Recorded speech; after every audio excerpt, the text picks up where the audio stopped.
one. This broadcast, telecast, podcast, and whatever the hell else it is copyrighted by the Rad Network and the Rob and Steve Sports Show, all found at theradnetwork.com, and is for the private use of our audience. Any reproduction, accounts, or descriptions of this madness without the express permission of the Rad Network and Williams Broadcasting and Rob's Really Mean Lawyers is prohibited. So just don't do it. This is the Rob and Steve Sports Show, a show all about the thrill of Rob's victories. Dallas 27, San Francisco 21. The upstart 49ers, they're 6 yards away from the Super Bowl. 3rd and 3. Montana looking, throwing in the end zone.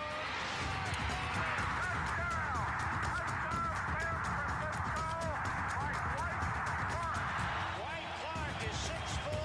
He stands about 10 feet tall in this crowd's estimation. And the agony of Steve's defeats. 3 and 2 to Mookie Wilson. Little roller up along first. Behind the bag. It gets through Buckner. Here comes Knight and the Mets win it.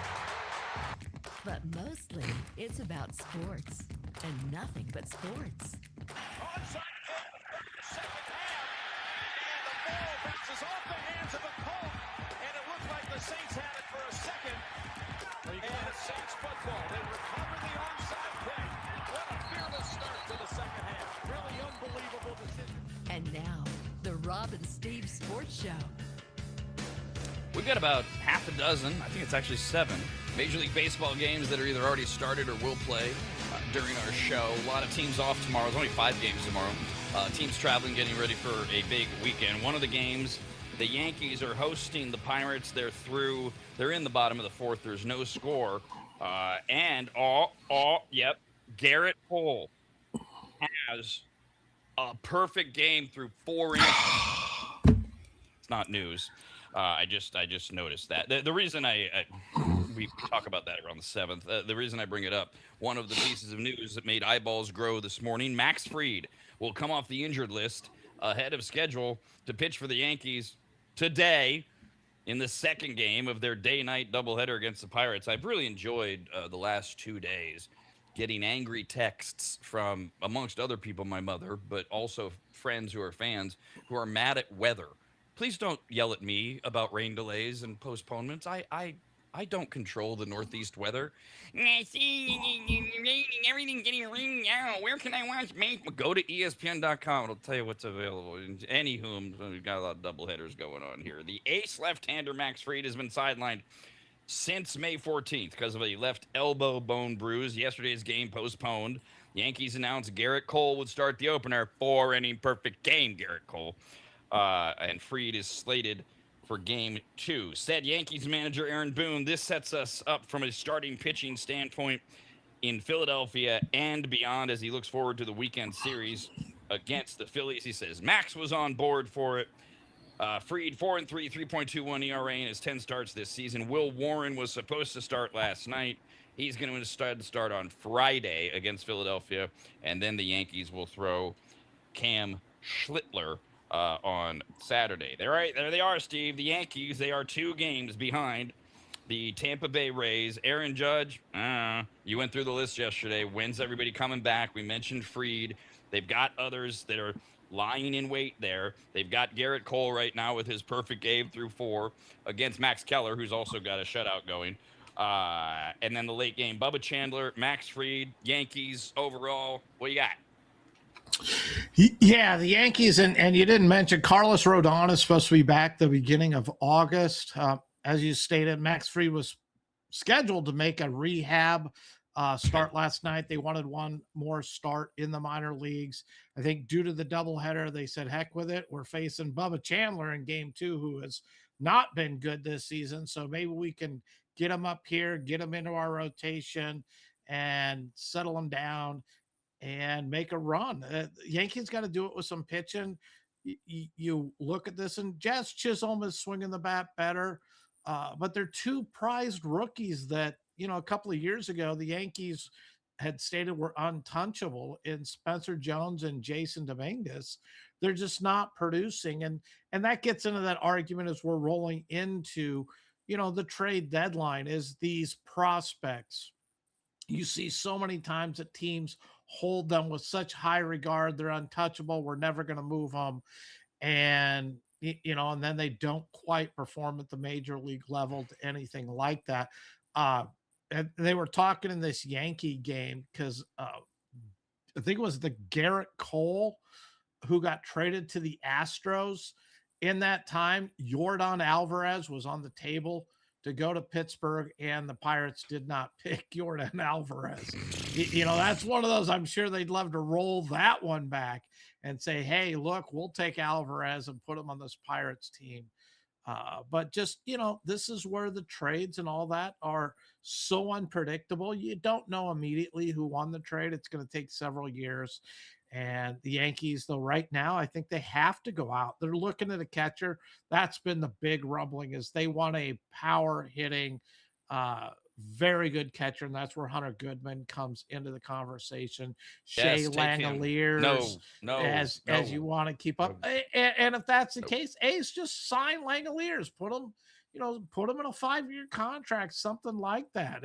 If we don't even hear they're talking, then you got to wonder, well, maybe they will entertain offers, and maybe they're just saying, look, we want, $2 on the dollar in value on Langoliers, so that's the only way we'd move them. So the Yankees overall, we did talk yesterday also, without knowing where's Judge, are they looking for a slugger? A lot of people have already shifted into they need a right-handed slugger. Are they looking at outfielders, etc.? I heard somebody mention, hey, look, Langoliers would cover both of those, takes care of the catching issue, and he's a power hitter. So they're already, but short of trade deadline, short of Skubal, short of replacing Judge, Rodon coming back in a couple weeks, the Stanton and what's your health of the Yankees today? I mean, we're going to be doing this for at least a couple weeks, almost every day as we get to the trade deadline, and they are still 2 games back. Health of the Yankees long term? I think the Yankees are all right. I think they're going to address their needs at the All-Star break. One of the players I'd love, not trading as a deadline. Red Sox fan, sorry, trading, but one of the players I think they should be looking at is Luis Ariz with the Giants. Get a guy at the top of the lineup who gets on base. They are not a very good on-base team. Put him up there. I don't know if he plays second base. You move Jazz Chisholm over to third. They haven't gotten a whole lot of production out of Ryan McMahon, the guy they brought over from the Rockies last year, year before, whatever it was, a couple of years ago. And the catcher, as you said, that's the one I think they're really targeting, because either of those catchers address the need of catching and brings in a power bat. Ben Rice was a catcher. I don't know if they're even considering moving Rice back into being a catcher, and I wouldn't do it if I was them. I'd want his production out of first base. He plays a pretty good first base, so the Yankees will be all right. They have the money, they have the pieces, and they can make something happen. We're now in the top of the 5th. Garrett Cole is taking his perfect game into the top of the 5th in New York against the Pirates. They're still scoreless. The other game being played right now, that will be interesting to see how Fried does tonight, by the way. The other game that is being played right now, Steve's Red Sox, also the victims of weather. They are up 4-0 in the bottom of the 2nd against the Orioles, as everybody sits around and tries to figure out the Red Sox, where they're headed. We talked about them a little bit yesterday. We're going to talk to them again. I want to get one more out here because we keep alluding to the trade deadline. One more thing to throw out. The Tigers, not related to Skubal. I mean, not directly. They've placed right-hander Jack Flaherty on the 15-day IL with right flexor inflammation. He threw 4 Monday night against the Cubs. He's 3-8 with a 4.59 in 19 starts this season. Said A.J. Hinch, the manager of the Tigers, it wasn't clear cut he was going on IL until we woke up. The more we realized he's not going to pitch for 5 or 6 days, it became obvious. So is he only going to miss 1 start, or is this what we keep seeing from baseball? Actually, it's worse than that. We don't know. Ty Madden has been recalled from AAA, putting a fresh arm in Detroit's bullpen. He actually replaced Framber Valdez with 2 outs in the first and pitched 3 1/3 innings of 1-run ball last night as the Tigers got blowed out at Wrigley Field. So before we get to the trade deadline, the Tigers, can we do something official here, Steve? We were talking a little bit yesterday. Rob and Steve show eliminations from the wild card round. And mathematically, blah blah blah. No, who have we? Because we got into it yesterday. We were like, wait a minute, did we or did they or who dismissed? So we correct me if I'm wrong, Steve. But the if you start at the obvious in the National League, the Rockies, the Giants, Mets, no chance. Right? They're out. We've eliminated them. Rockies, Giants, Mets, and Gone. sorry to say Reds. And you're going to throw the Reds. Okay. Yeah. The obvious ones, Angels, Royals, they're gone, obviously. A's are 9 games back. We already eliminated them, right? They're back. Okay. Where we'll stay in the American League. What about the Blue Jays, who they're 6 games back for the wild card. They're now behind the Red Sox in the East. Are we done with the team that was in the World Series last year, not named the Dodgers? No, I can't say that. No? The only teams I've eliminated in the American League are the A's, the Royals, and the Angels. The Blue Jays, they have the money. They have the ability. Maybe they can go out and get something. Kevin Gausman has not lived up to potential this season at all. And they have some, they have some talent on this team. I mean, they went to the World Series, took the Dodgers to Game 7 before they were beat last year. I know you could say it's a World Series hangover, but they have money. They can make some moves. Do I really honestly believe they can, make a run? Nah, probably not. But I think they have the potential. The Red Sox just did it. And I'd have said, right. Roll back 3 weeks ago, and I'd have said the Blue Jays are in a far better spot than the Red Sox are. It's just this Blue Jay team's playing bad baseball again. No, that's why I wanted to get this in writing, save it, because you're exactly right. The Red Sox, hello, if the Blue Jays pull something like that off. So you don't think, but you're not ready to eliminate. You are ready to eliminate the Reds as well in the National League. I personally would eliminate I've made a note, the Blue Jays. I would also eliminate the Padres, but it doesn't sound like you're ready to do that. And a big win last night. Yeah, they're 2 games out. It's tough to eliminate them. And Manny Machado, is hitting for power. Fernando Tatis with no power just hit the longest home run of the season last night. 474 feet? Maybe the Padres can get their starting rotation going again. Walker Buehler has kind of fallen off the face of the earth. He has not been good here for a while. And they just, they're not playing well. No, they might be 2 games out of the wild card. They've got 6 teams to go through. I'm just soiled and soured on them. But when I mentioned the Pirates, right now today, the Pirates would be the wild card team. They win the tiebreakers against the Diamondbacks. The Pirates would be in the postseason. So, Flaherty now out. He wasn't having a great year. Wasn't having a great Flaherty year. We get to then, obviously, the trade deadline. 2 weeks to go, essentially. Monday the 3rd is the trade deadline. And the 2 big ones at ESPN, Buster Olney and Jeff Passan, have come out with their update this morning where they were talking about teams and players on the block. We're just going to highlight a few of them. We just mentioned one. Shea Langoliers was listed with a 10% chance of being traded from the A's. They have him under control for 2 more years. Maybe that's why they're not paying him yet. The A's have made it clear, according to reporting, they're going to listen, but they have told teams zero desire to trade Langoliers, arguably the best catcher in the majors, on the list anyways, because the A's are out of contention. Thanks, pitching staff. Langoliers has multiple years left, and so the only thing they'd listen to is what they call a whale of a package, and the sorts of arms they could still use. Although with his power and presence behind the plate, Langoliers has established him. He's the leader. Everybody thinks it's Kurtz. It's Langoliers. It would have to take something like that as an A's fan to go, well, that sucks, but okay. The A's just landed, I don't know, the 3 best pitching prospects on one team. I mean, it would have to be huge as an A's fan to justify it. He's on the list. Only a 10% analytical chance that he gets traded, but he was mentioned. In terms of teams, we talked about this a little bit yesterday. The teams, according to Olney and Passan, that are absolutely dealing top veterans: Giants, Mets, Rockies, Reds, Angels, Royals. Nationals are listening, but they're in a sell and buy posture because of how they're doing.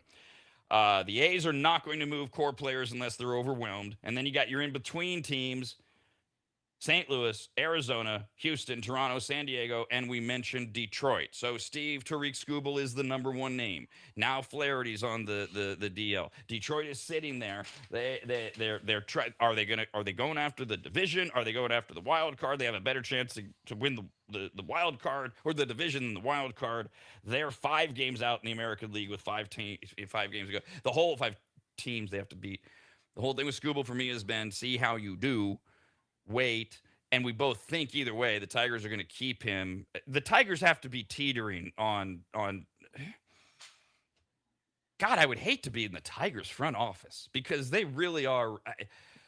It's not likely. It's like what you said about the Blue Jays. It's a little more likely, but not really, that the Tigers are going to really put something together here. But to give away Skubal like we talked about yesterday, man, the fans are going to go nuts. And the problem, as I mentioned yesterday, I think the Tigers are in a no-win situation. If they trade him, they're all going to say, oh, we could have made the playoffs. We could have advanced deep.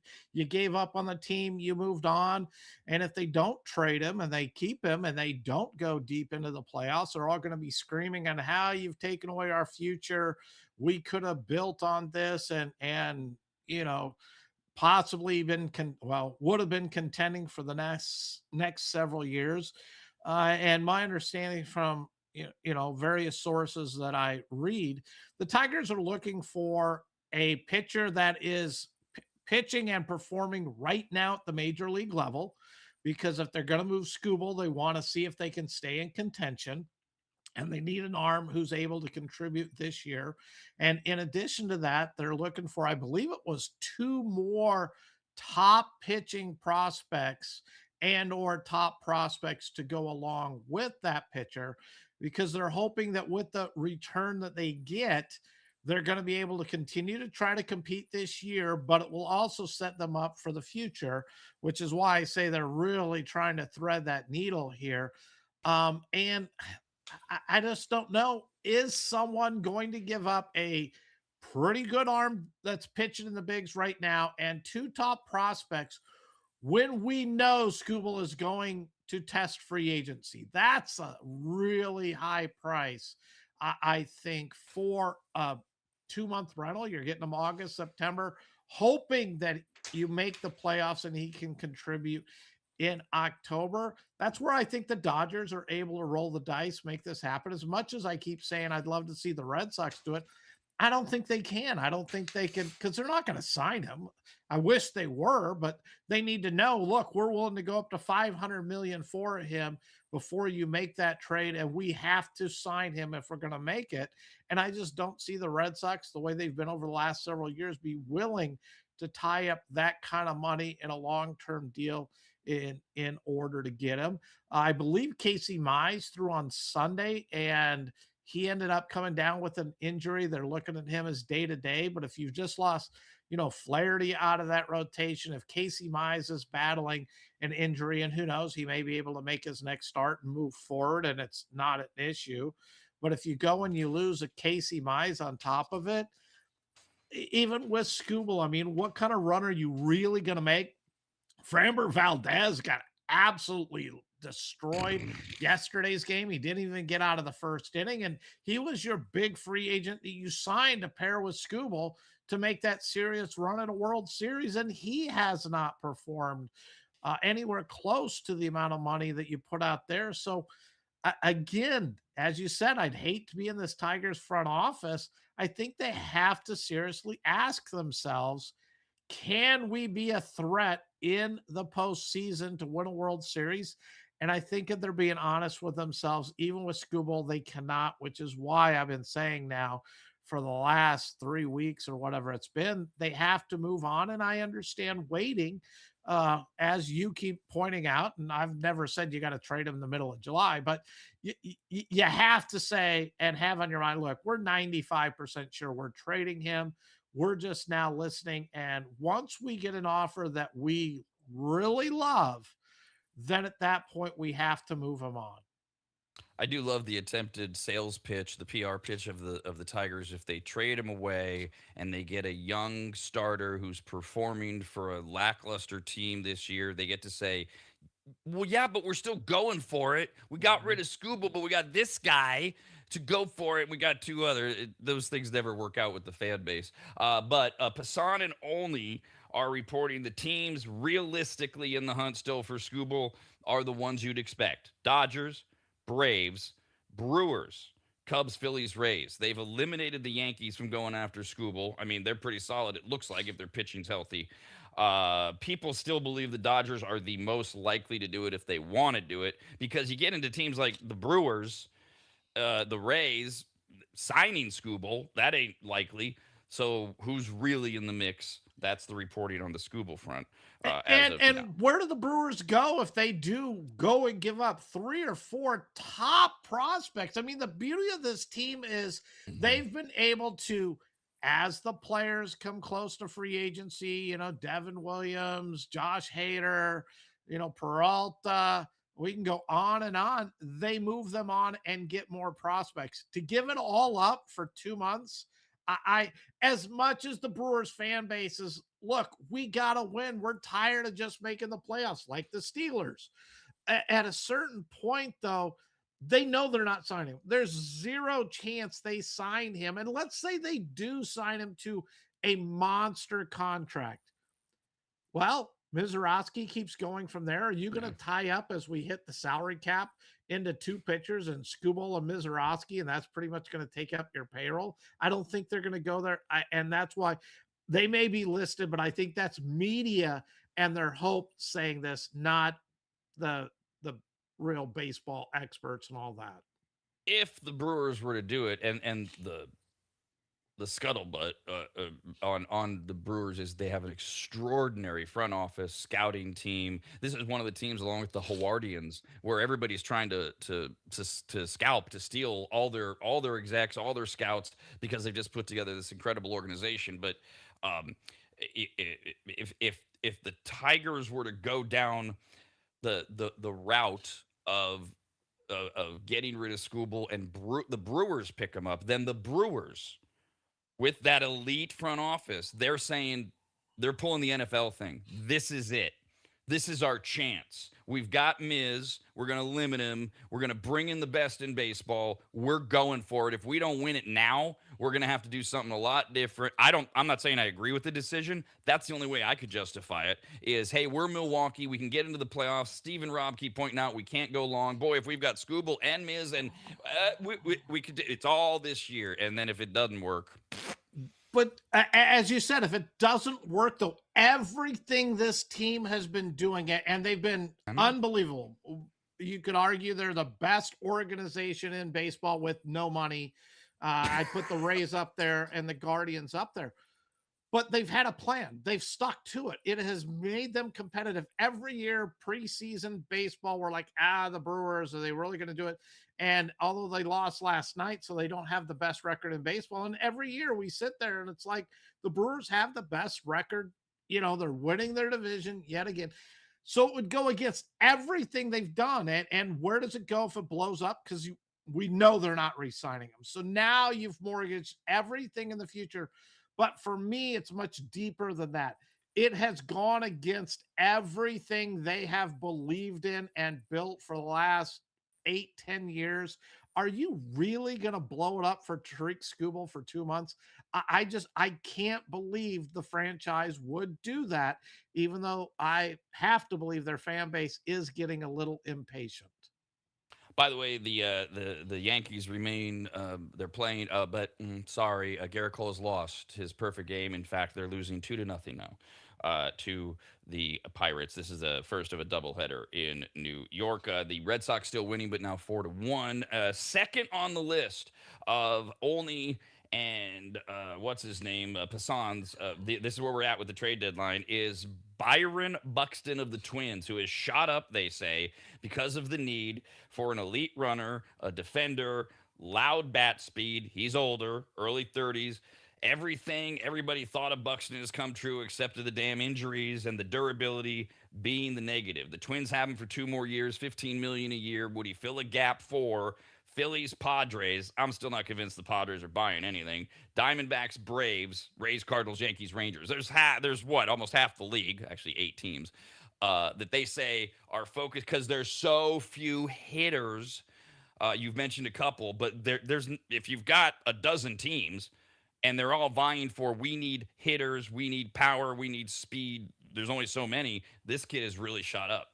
He is, and he's been a valuable asset for quite some time. The injury bug has been the issue here, and he can't seem to stay healthy. When he's right and he's healthy, he's one of the elite players in the game. I believe Minnesota's going to move on from him because that's what the Twins do. You know, we have a good player, and we're going to ship him off because he's 15 million a year, which is a bargain, which is also why I think he's going to move on. 15 million a year for a guy when if you can keep him healthy is an elite player. I think the Yankees have to be looking at him. The Braves, there are many teams, as you said, half the league is going to be sitting there if they feel they're in contention looking at him. But this is also a type of player that if you're looking at it going, we're not quite there, but we're almost there. I got 2 more years at 15 million. Why not take a shot at that? Because I'm not going to get him at the price I'm going to get him here at the break during the off season. They're going to want more for him. So if I'm an up and coming team that needs that kind of help out there, the Marlins come to mind, a team like that. And I think the Marlins next year are going to be ready to make a run. But, even a Marlins team, they won't do it because their ownership doesn't pay anything. But there are opportunities out there. And I think Buxton is, I would say he's 90% gone from the Twins at the deadline. Buxton plays for the Twins, who are only 5 games out of both the White Sox and Guardians. And in the wild card race, they're 3.5 back with 4 teams to go. But looks like they might be in selling posture because Joe Ryan is being talked about by a lot of teams, including not just teams that are desperate for pitching, but also you bring up the whole idea with Buxton. Well, with Joe Ryan, 1 more year after this left on his contract. And another guy, solid pitcher. Guess who is not at the top, but is being talked about as looking at him? The A's, as a way to move on from Severino and set themselves up, depending on where and when they're in Vegas, because they only get a year. They're mentioned, as are all the other teams that need pitching that are in it. Cubs, Braves, Diamondbacks, you know the drill. And Joe Ryan's a really good pitcher. He's the ace of the Twins. I think that is I think he's going to end up getting moved. I think they're going to get a big haul for him because that pitching is very valuable. The A's surprises me a little bit. I think it's a good move. Maybe that's why Joe Ryan went out and gave up the 6 homers in his last start, because he's like, no, A's, stay away from me. Don't trade for me. Well, I'm going to give up a bunch of homers and hopefully that'll scare you away from coming at it. But that was just a blip in a start. He's a really good pitcher, and I think he's going to command a really high asking price. And whoever does go out and get him, I think is going to get a front of the line starting pitcher, which is what everybody right now is looking for. Because he can not only one of the game's best, but he logs the innings, and for the most part hasn't been, one of those pitchers that constantly goes on the IL. I mean, everybody seemingly always is looking for a frontline pitcher, especially as we get closer to the fall. You're right, it does. Even with all these great pitching stories this year, it still seems to be a little bit of a desperation of, God, who can get him? The other thing that brings us to then also what everybody seems to need is bullpen. I mean, it's all pitching. Oh, the bullpen. So this takes us back to, we got the Tigers sitting there. Are they going to trade Skubal? Are they buyers? Are they sellers? And then we got you sitting in the San Diego front office going, I don't know. We're only a couple games back. Buyers, sellers. If you asked me, without hearing my partner, Steve Mickelson, I would have been like, there's no way Mason Miller is a Padre after August 3rd. Well, but if they're thinking like Steve, maybe he is. He's listed as being one of the most sought after by Buster Olney and Passan. The Yankees want him. The Mariners, Phillies, Brewers, Pirates, Rays. Those are all teams that need a closer. Plus, 22 others I didn't mention. He's going to be attached, I believe, very strongly to Xander Bogaerts. You love this. They have to attach this salary. It is such an albatross to this team. It's the only way. I mean, you just gave up the second best prospect in all of baseball to get Mason Miller and Leo DeVries. you're not going to trade him. There isn't anything out there unless it saves you on the payroll and gives you more flexibility to do other things. And if no one's willing to take on that Bogarts deal, I don't see them moving Mason Miller. A couple others I just wanted to throw out from the list. You've mentioned now, what, 3 or 4 times, Hunter Goodman, catcher for the Rockies. Everybody, quote, quote, too many teams, half a dozen seem to need a catcher. We mentioned earlier the A's have basically told teams, we ain't moving Langoliers unless you really, really blow our socks off. Hunter Goodman for the Rockies. And they've got 3 more years after 26 that he is under contract. He's evolved into one of the best power hitters in baseball. Following his 31 homer breakout season last year, he ain't going to be a Rocky, is he? I don't think he's going to be a Rocky. You have to look at, okay, by the time he hits free agent, and this is why right now is the time to trade him, because he's so valuable. He's got 3 more years on that contract. If you're going to give up a big haul, you want to make sure he's going to stay with your team. And I'm going to go back that Joe Mays may actually draw a bigger package than Tyreek Skubal, because they will have him longer and not just a rental for a couple of months. And so I'm curious to see where that turns Joe out. Mays. But I Who the hell's Joe Mays? the You mean pitcher with the Ryan? Twins, yeah. Oh, Ryan. Okay. Yeah. Sorry, Okay. sorry, man. I'm just the pitcher with the Twins. He Yeah. is. I think he is possibly and more likely than not going to get a bigger haul, because Wow. he is going to be there a little bit longer. Goodman is so good. He's incredible. The problem is, though, is you see this with these catchers that are really good. Are they going to be able to keep him behind the plate? Whereas where he has all his value, we watched Joe Mauer, we watched Buster Posey move to first base, and their value went away because they wanted him to play 162 games or at least 150 plus. That's where the DH comes in. And I think you got to keep them behind the plate, because that's the value. Let them DH on the days. And maybe instead of 1 day off a week, you give them, 2, maybe 3 days off a week, DH him in those other spots. And Joe Mauer, I want to say, won a batting title when he was at first base, but he never had the power. He never fit that position. So where he was, like Buster Posey, one of the best, if not the best, at that position, once they went to first base, they were middle of the road at best as quality first basemen. We talk a lot in the NFL that maybe the most important position that people overlook is the backup quarterback, which certainly that applies to almost every team in the NFL. Now, the catcher has become more important than ever in baseball this season with the ABS, and they're really showing off their intelligence. They're really starting to show how much this has been an unappreciated thing. You grow up through Little League, it's always the fat kid that plays catcher, and unless you really appreciate it, you're a pitcher. Or he also is your power hitter. Just catcher a lot of times just doesn't get the credit it deserves. You're seeing it this year, and this is where I think the A's have set this up right. Langoliers, he is the emotional leader. He's the leader of the team on the field, off the field. But then they brought in this guy that you told me, give him a chance. Heim, is that his name? Jonah Heim. So Heim, who's now playing first while Kurtz is out, but Heim plays catcher. I think it is like every 5 days or 6 days, once every 5, so that Langoliers can DH, give him a break. And what Heim has done is he's learned from Langoliers, who's like one of the best at ABS, pitches, the strike zone. And he's like a little mini Shea. He's a little me. And that's what teams need to be doing if they've got these catchers. I mean, the Rockies ain't going to do it with Hunter Goodman, but if you've got a catcher who matters, you need and he's youngish, you need a backup who can do what you're saying. Give him a break now and then. And he's not behind the plate all the time, but he still has a leadership role in the game. Yes, the problem we're running into, and I'm fascinated by this from the catcher position. We talked about Langoliers, we talked about Goodman. Well, the Dodgers sit with Dalton Rushing, one of the top catching prospects, sitting there behind Will Smith. They have Will Smith signed to a long-term contract, which is where I think they can package Dalton Rushing. And Dylan Dingler's had an unbelievable season with the Tigers. So it's like, maybe Rushing going to Detroit isn't the big centerpiece, but you can move them to other teams. You got Adley Rutschman sitting there for the Orioles because they got Basayo coming up. He's their top prospect.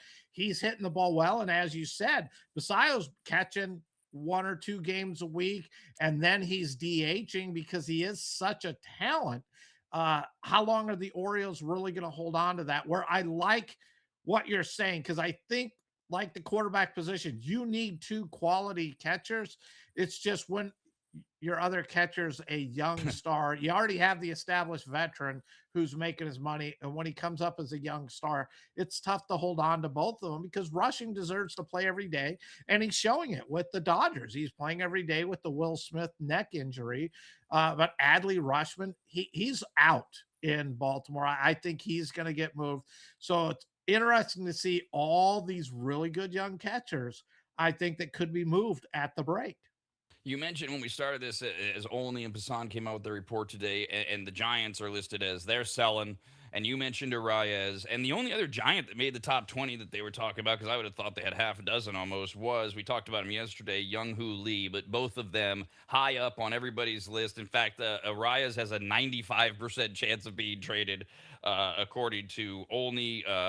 Hoo Lee is at 50%. There are other names. I think the Giants might wind up moving who knows how many players. I think Robbie Ray's gone. His contract expires the end of the year. Everyone's looking for pitching. They may not get a whole lot back for him. I have to believe Robbie Ray will be traded during this deadline. There's no way the Giants hold on to him. Couple names also from losing teams. Reed Detmers, Francisco Lindor, pitcher and shortstop, respectively, for the Angels and Mets. I mean, they both should be gone. It's just a matter of when, where, how. I don't think anybody's picking up Lindor's contract. No. It's another one of those that just too big, too long. Are you really going to let the Mets out of that? I wouldn't. Let them sit there with them. Reed Detmers, just going back to the Angels. I mean, there's so few bright spots for the Angels. Reed Detmers is a quality pitcher. Angels don't have a farm system, so they're going to move on from him and move him. And it's great for him. Hey, look, I can go to a team and outside of the Rockies probably have a chance at some point in the next couple of years to compete. But the Angels are just a train wreck. We do have more baseball to talk about later in the show, including an update, speaking of the A's, on Kuroda Grauer's manhood area that we played you the video of yesterday. There's NFL, NBA, and more news coming up. Rob and Steve continue next, only on the radnetwork.com.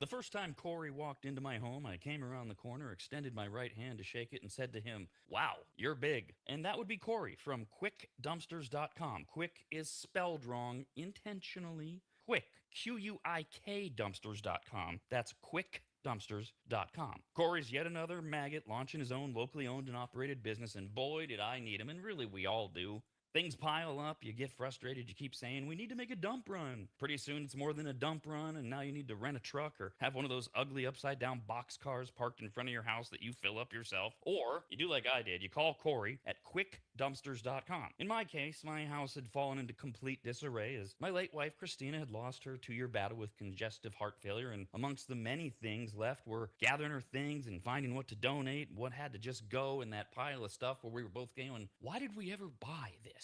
And it all could have been so overwhelming had Corey not just walked in, taken charge, and removed dozens of boxes of total junk, unusable dog kennels, desks that were falling apart, a worthless old smoker that couldn't be fixed, bag after bag of crap, and I can't remember what else. He was quick, spelled wrong, Q-U-I-K, quiet and clean. Well, he wasn't clean. I mean, he was. But I'm not commenting on his hygiene. I meant that his work was clean. He swept everything when he was done, and the house looked like he'd never even been there. Corey's the real deal, and I couldn't be more proud and happy to call him a brand new advertiser. His story's incredible, his dedication unmatched, and his motivation to succeed larger than he is, and that's saying something. Quotes are free. You don't even have to have them over to your house. Just send him some pics or videos, and you'll get your price, schedule your day and time, and watch someone else get that junk out of your house. Go to QuickDumpsters.com. Quick, Q-U-I-K, Dumpsters.com. Quick, Q-U-I-K, Dumpsters.com.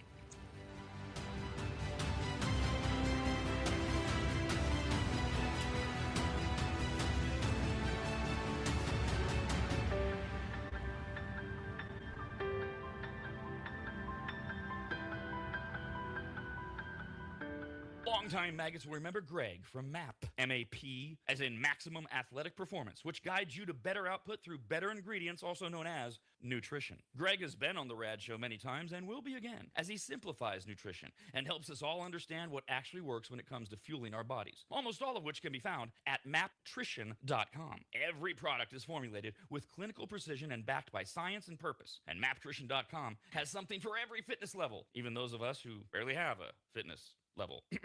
With nearly 20 years as a nutritionist and a specialization in sports nutrition, Greg works with athletes and everyday individuals to optimize performance, energy, and overall health through smarter fueling strategies, all of which starts at maptrition.com.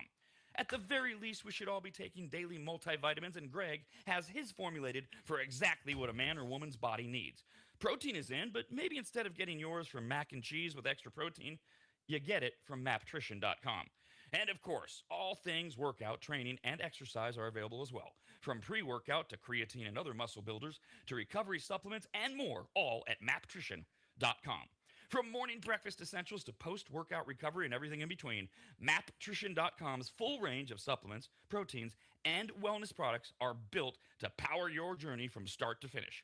Check out all the products and find what's right for you and order it shipped to you all at maptrition.com. That's maptrition.com.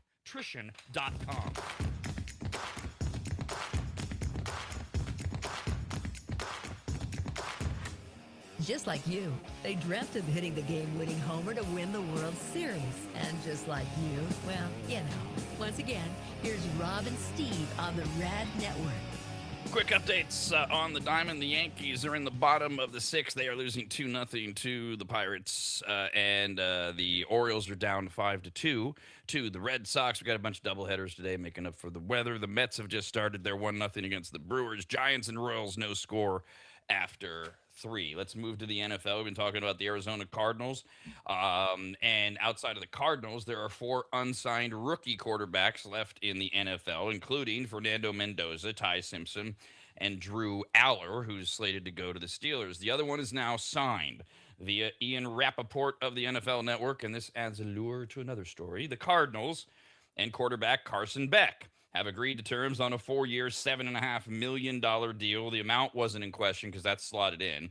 The question, did he get more guarantees? Given that he's a quarterback, will the contract will eventually be reported? The full percentage will be known, and how, if at all, does that interfere with who's supposed to be the listed starter veteran Jacoby Brissett, who's representing himself and says, I want to be paid like a starter, and he still doesn't have a deal. So now Beck is under contract. He can start working on, I want to be the starter. That's the latest out of Arizona, and we'll wait to hear about Mendoza, Simpson, and Aller before the season starts. So is Carson Beck the starter for the Cardinals? I think at some point Carson Beck will be the starter for the Cardinals. I think we have their season win total at like 3.5, something Why not start like him that. now? He's not ready. Although he's played a lot of games. I mean, I think he had like an 8-year career in college. He probably started like 75 games. And I'm just joking on that, but he was there a long time. But you can't go there. You don't want to throw him because you run the risk of just ruining him as a potential. So let him learn the system, let him get comfortable. Run him out there week 12, week 13 as you're running more towards the end of the season. Even Tyler Shuck started off, early on with the Saints, but it took him till the second half before he started really to perform and look like he could be the franchise quarterback for the Saints.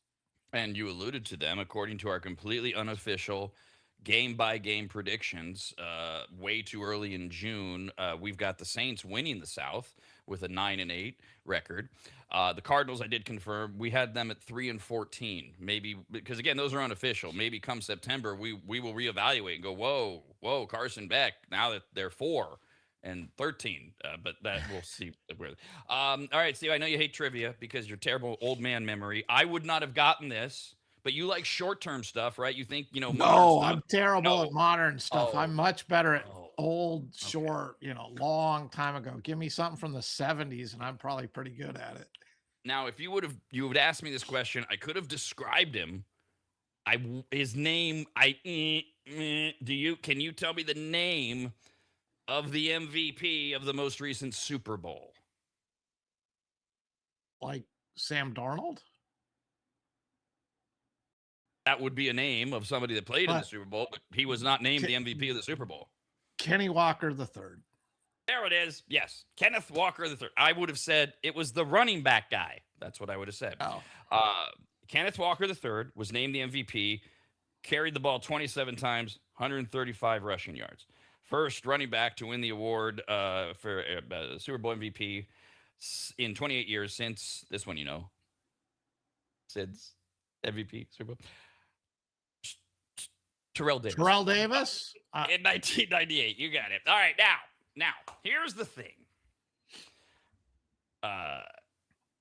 He wins the MVP of the Super Bowl, and then free agency starts, and we're all sitting around going, well, he's the MVP of the Super Bowl, and the Seahawks say, yeah, but we've got Zach Charbonnet.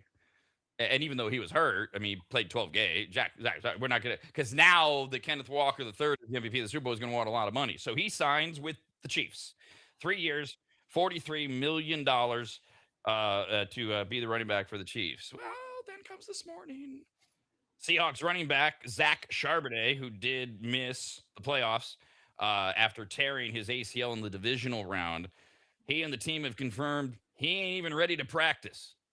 Charbonnet has now been placed on the PUP list, physically unable to perform ahead of training camp. The timing of the injuries means it's unlikely that he will start. It's likely he'll be sometime on the active roster. When he's going to start, based on when they're talking, nobody knows. The Seahawks now, they got rid of Kenny. I'm not saying they should have signed Walker. I'm just saying that was the big thing at the time. Like, do you let this kid go? You got Charbonnet. Is it one game? The healthy options that remain at running back in Seattle: first-round pick Jadarian Price, Emmanuel Wilson, and Jacardia Wright are all sitting there waiting to step in for Charbonnet. Yeah, Jadarian Price, let him go. He's a first-round draft pick. No reason to hold him back. He's a running back. Wide receiver is a much more difficult position to have a big effect on your team. There's so much to learn at the NFL level. Running back, hand him the ball, let him find the hole and move forward. So, and Kenneth Walker, I don't blame the Seahawks there. Yeah, he had a great Super Bowl, but he tends to be hurt. His stats aren't the greatest if you looked at him. He's not an elite running back. He can't catch the ball out of the backfield. Well, we'll find out because Kansas City's looking to, get him involved in the passing game, which he was never a part of in Seattle. And I wouldn't have paid him the money either. So I think the Seahawks are fine. There's a reason they're where they are. Talk about a team that went into rebuild and immediately became extremely good. That's what the Seahawks have done the last 3 years. They were supposed to have gone into a rebuild. We move on from Russell Wilson. We've moved on from, DK Metcalf. They've moved on from a lot of their stars, and yet they're Super Bowl champions.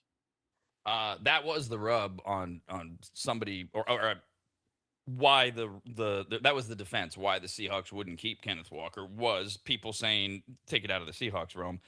It was lightning in a bottle. It was a hell of a game, but it was also a function of the Seahawks system, their line, their game calling.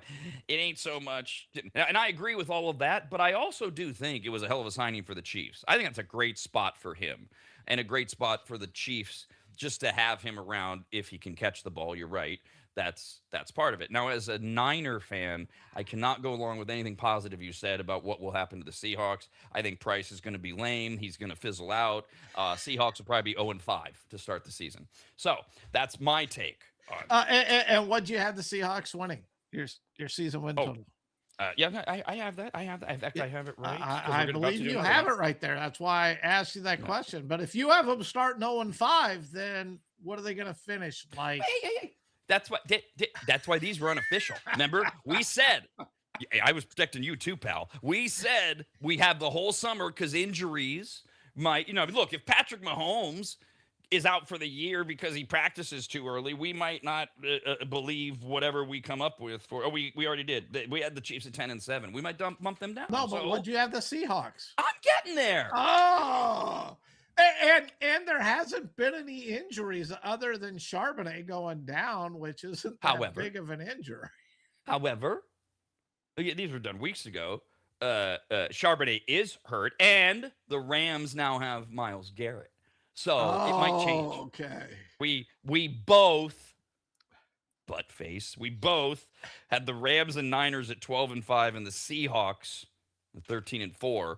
And I remember we both went, "Wow, we thought the Rams would win it." The division, but that was a division. Anywho, just whatever. Okay, here now I'll read something good about your team.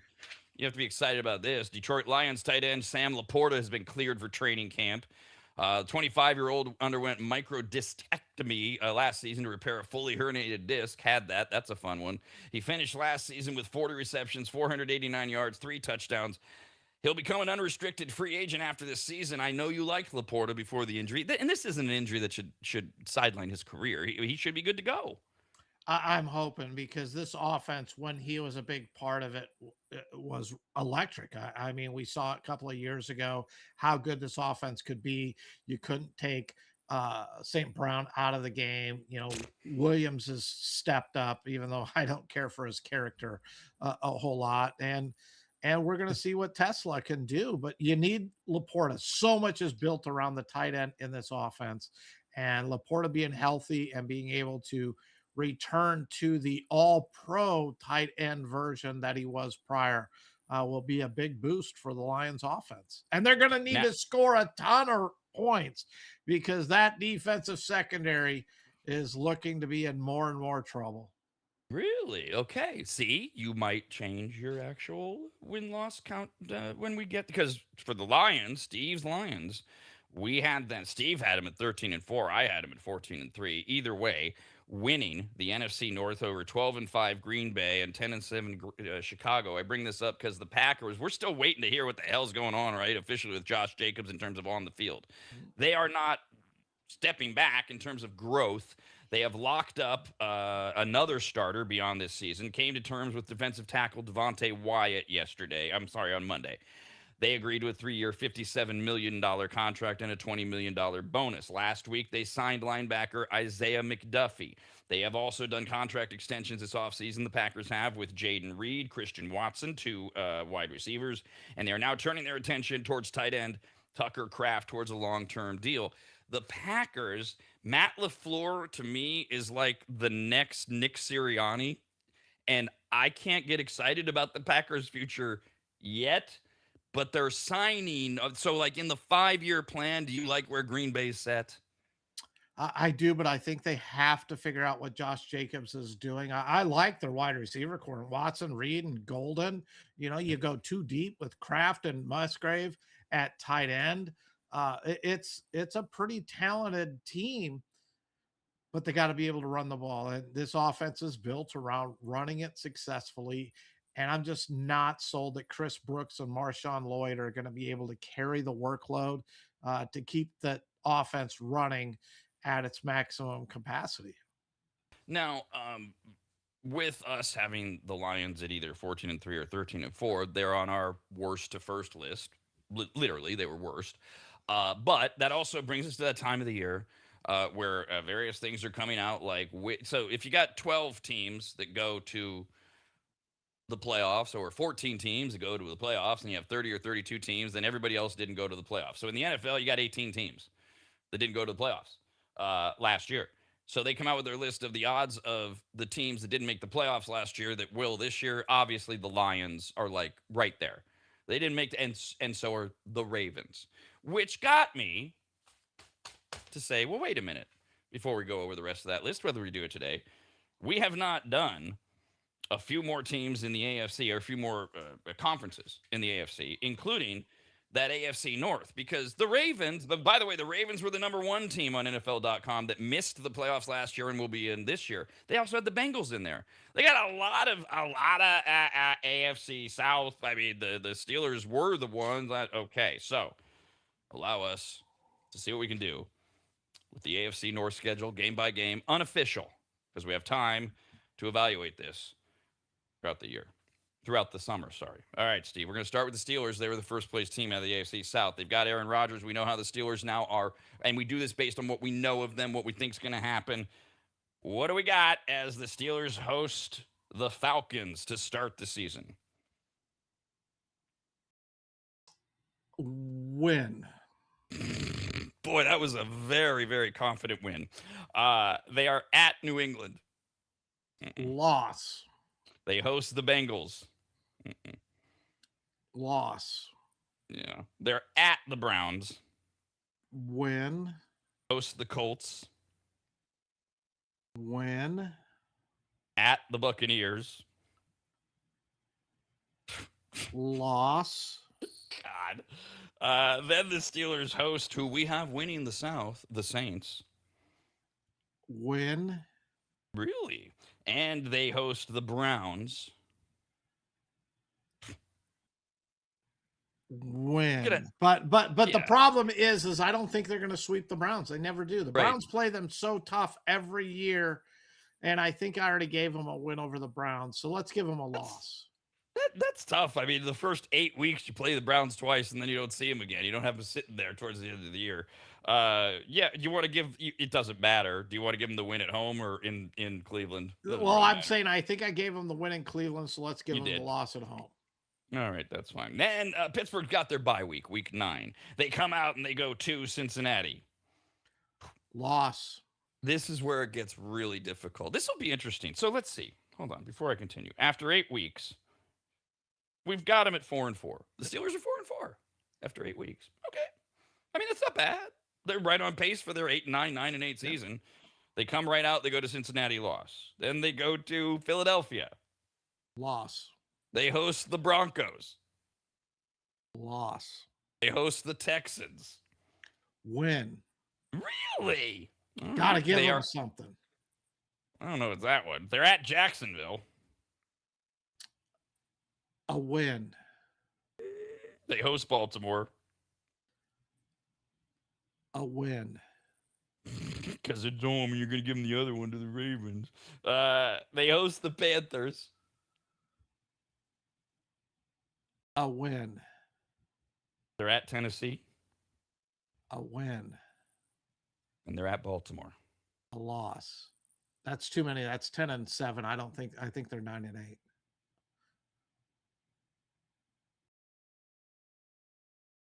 I have them at 9 and 8. Cool. Then, yep. Pencil that in. 9-8. And they do it again.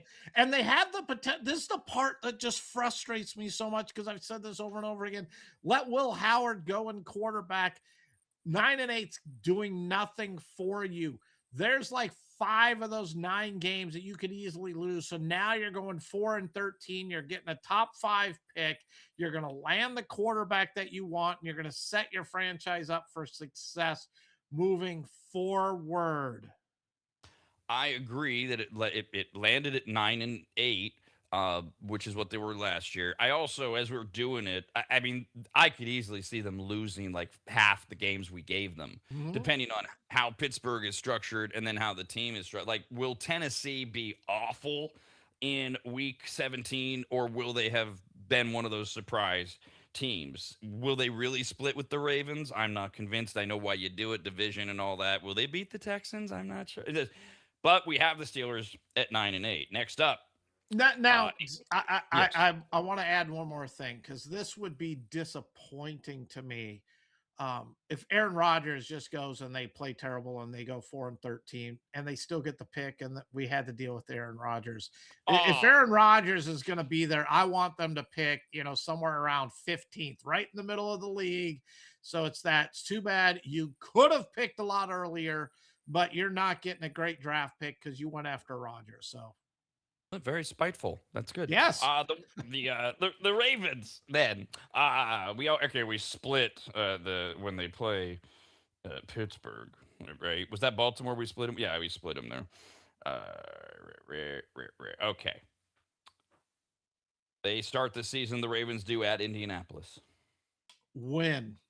They host the Saints. Win. They host the Cowboys. Win. Boy, this is going to be interesting. They host the Titans. Win. We got a 4-0 Ravens team to start the year, and then they go to Atlanta. Gosh, win. They go to Cleveland. Win. They host Cincinnati. Give them the win. Give them the win. They'll Win. lose. Okay, now here's what I love about this: 7-0, and it's the Ravens and Lamar, and then they got to go to Buffalo. Loss. They host the Jaguars on a Thursday night. Win. That's interesting. They host them 5 nights after losing to Buffalo. Win against Jacksonville. They host the Chargers. Loss. They're at Carolina. Win. And they're at Houston. Loss. Now, the Ravens, they pull one of those buys that I'm pretty sure you don't like. They're way late. Week 13, the first full weekend in December, is when the Ravens finally get their bye week. That's the opposite of what you like, right? Yeah, I hate that. You're so beat up by that point, even with, okay, we got our bye week here. We can try to get healthy. You're normally so beat up, tired, and exhausted that I don't like those really late buys. To finish up the season after their bye week, the Ravens they'll play the Steelers twice, 1 win, 1 loss, based on what we did with Steelers. They will go and host Tampa Bay right after their bye week. A win. And they will host Cleveland after going to Pittsburgh. Then they'll host Cleveland. A loss. No, okay. I can't go there. To give them a win. Come on. And then they go to Cincinnati. A loss. Puts them at 12-5. That doesn't seem ridiculous for the Ravens. I do not like the Ravens. I think they're going to have an off year. I think people might be surprised. Now that we've gone through the schedule, I might retract those statements that I just said. I hope they do have a step back. I like John Harbaugh. They're moving in a different direction, and I'm hoping they come out of the gate a little bit slow, not 7-0. That would, we should got rid of Harbaugh a long time ago. Right. It is an interesting first 7 weeks because there's not a lot. I mean, if they lose to Dallas in week 3 in Baltimore, because it's the Cowboys, it'll be a story, but it's not like devastating. It's like, oh my God, what's wrong with the Ravens? And really beyond that, Cincinnati, when they host Cincinnati, everybody else, they can't lose to Indianapolis and Tennessee in week 4 and things like that. So we've got the Ravens. Can't lose at home coming out of your bye against Tampa Bay. You have to win that game. So that takes us to the Bengals. We assume you have to at this point. Joe Burrow's healthy. Joe Burrow himself says the Bengals have everything they need. So do they. The Bengals will start the year by hosting Tampa Bay. Win. They will go to Houston. Win. They are at Pittsburgh, which I believe, let me just double check. We split everything there, didn't we? No, we had Cincinnati there. And now we did have the Steelers losing both games to Cincinnati. So, yes, week 3 is early. Joe Burrow's got to be healthy, and I give them 10. the win. And And then week 10 the host. At end of the season, I just view it as Cincinnati needs to win that game to win the division. And they got Pittsburgh in week 10, so that's their second time. Right. But I think they're going to be fighting the Ravens for this division. So I agree. They need to get that win against the Steelers as well. So we got the Bengals starting at 3-0, and then in week 4 they host Jacksonville. Win. They go to Miami. Win. So at this point in the season, both the Ravens and Bengals are 5-0, and then the Bengals have their bye week in week 6 at the second to last week of October, and then they go and they play Baltimore in Baltimore, which we gave the Ravens a win on that, so that would have to be a loss for the Bengals. So the two 5-0 teams, they go at it in Baltimore, and the Ravens win in our unofficial prediction. Then the Bengals host the Titans. Win. Host Atlanta. Win. We already gave them a win for hosting Pittsburgh. They go to Washington. A win. It's a Monday night game, by the way. Then they host the Saints. A win. They go to Cleveland. A win. They they host the Bengals. Host week 13 or week 14, December 13th. They host the Chiefs. A loss. That's a good game. Hopefully, Yeah. presumably. Yeah. We're way into the season at this point. They're at Carolina the week before Christmas. A win. They are at Indianapolis. A loss. Then they host the Ravens, and we had already said they're going to win that one. That's the letdown game with the Colts because they got the Ravens coming up battling for first. And then they finish the last game of the season for the Bengals as they host the Browns. A win. Wow, that would make the Bengals 14-3.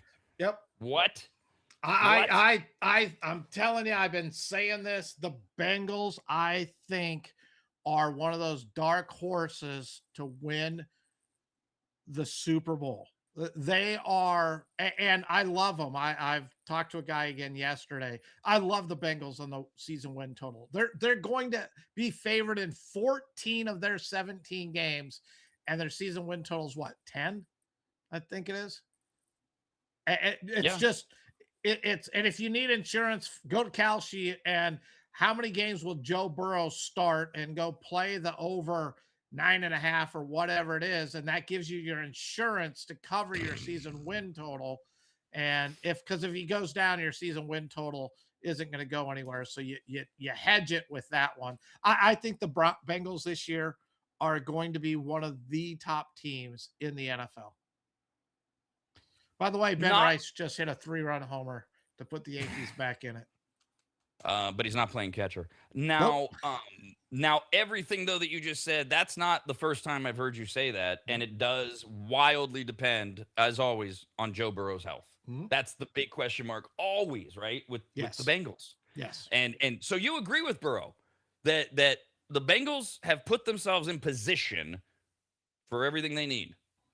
Yes, the two teams that I view this year, the Detroit Lions, the Cincinnati Bengals, because of their strength of schedule. They both don't play anyone. If these teams can stay healthy, quarterback, etc., and for Joe Burrow, it's all about Joe Burrow. I think the way their schedule sits up, whenever you're going to be favored, and I think there's already books that have come out with all the point spreads for the whole season. If you're going to be favored in 14 games out of your 17, you got to believe you can at least get over on your win total. Now, we mentioned that we had the Cardinals at 3-14 when we did the NFC West. This brings us to the Cleveland Browns. Based on our previous predictions, they're going to be 1-5 against the division. They're going to win a game against Pittsburgh. Here's the rest of Cleveland. How are you doing it in your brain, Steve? Is it Deshaun or All-Pro Shador, or does it matter in terms of your answers?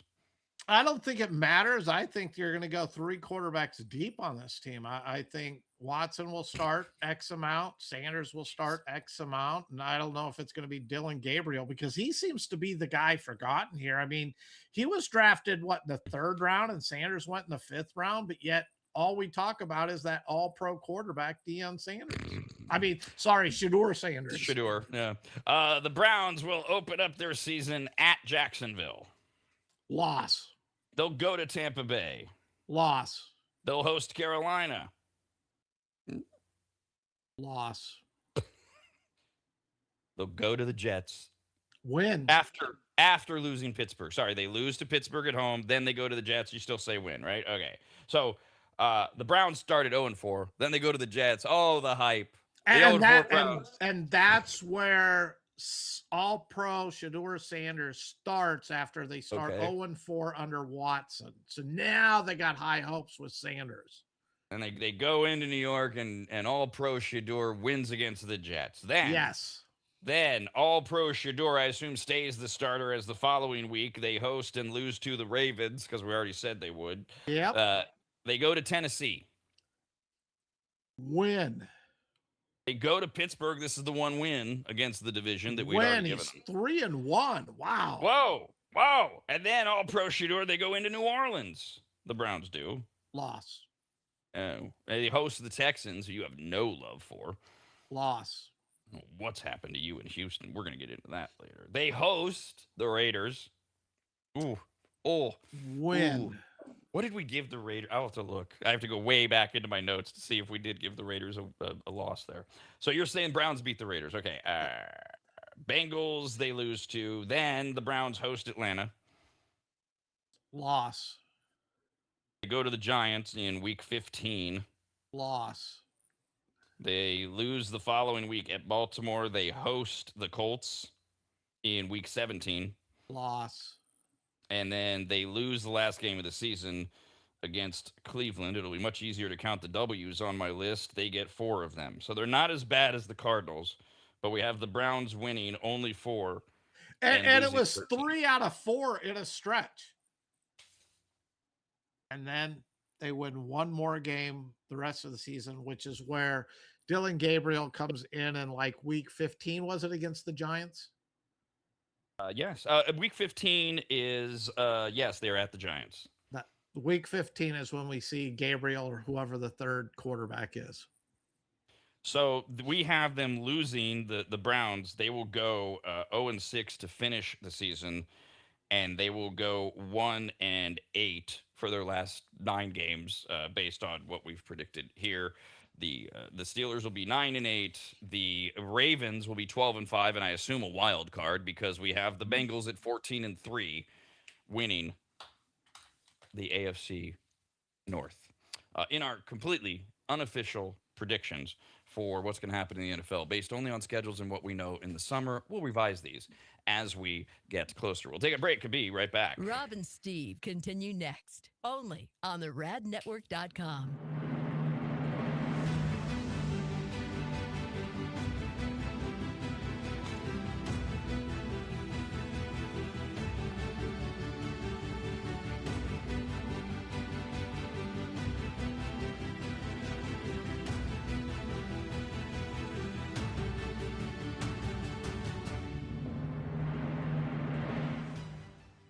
The first time Corey walked into my home, I came around the corner, extended my right hand to shake it, and said to him, "Wow, you're big." And that would be Corey from QuickDumpsters.com. Quick is spelled wrong intentionally. Quick, Q-U-I-K Dumpsters.com. That's QuickDumpsters.com. Corey's yet another maggot launching his own locally owned and operated business, and boy, did I need him, and really we all do. Things pile up, you get frustrated, you keep saying, "We need to make a dump run." Pretty soon it's more than a dump run, and now you need to rent a truck or have one of those ugly upside-down box cars parked in front of your house that you fill up yourself. Or you do like I did, you call Corey at QuickDumpsters.com. In my case, my house had fallen into complete disarray as my late wife Christina had lost her 2-year battle with congestive heart failure, and amongst the many things left were gathering her things and finding what to donate, what had to just go in that pile of stuff where we were both going, why did we ever buy this?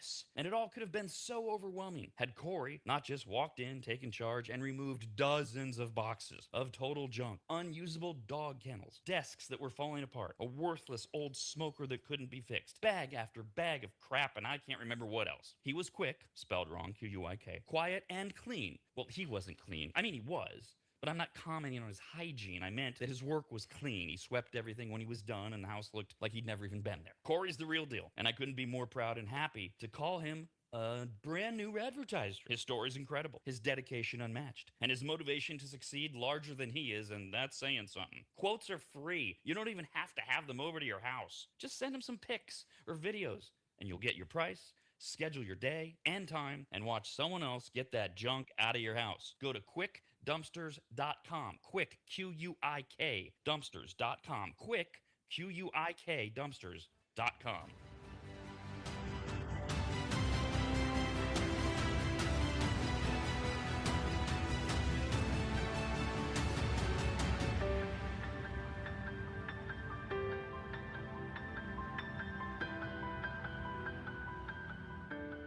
Longtime maggots will remember Greg from MAP, M-A-P, as in Maximum Athletic Performance, which guides you to better output through better ingredients, also known as nutrition. Greg has been on the Rad Show many times and will be again, as he simplifies nutrition and helps us all understand what actually works when it comes to fueling our bodies, almost all of which can be found at maptrition.com. Every product is formulated with clinical precision and backed by science and purpose, and maptrition.com has something for every fitness level, even those of us who barely have a fitness level.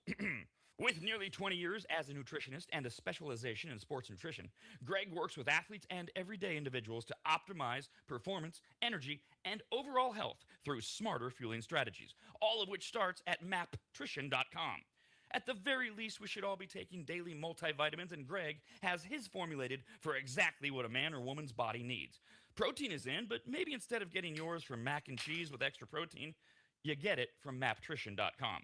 And of course, all things workout, training, and exercise are available as well. From pre-workout to creatine and other muscle builders to recovery supplements and more, all at maptrition.com. From morning breakfast essentials to post-workout recovery and everything in between, maptrition.com's full range of supplements, proteins, and wellness products are built to power your journey from start to finish. Check out all the products and find what's right for you and order it shipped to you all at maptrition.com. That's maptrition.com.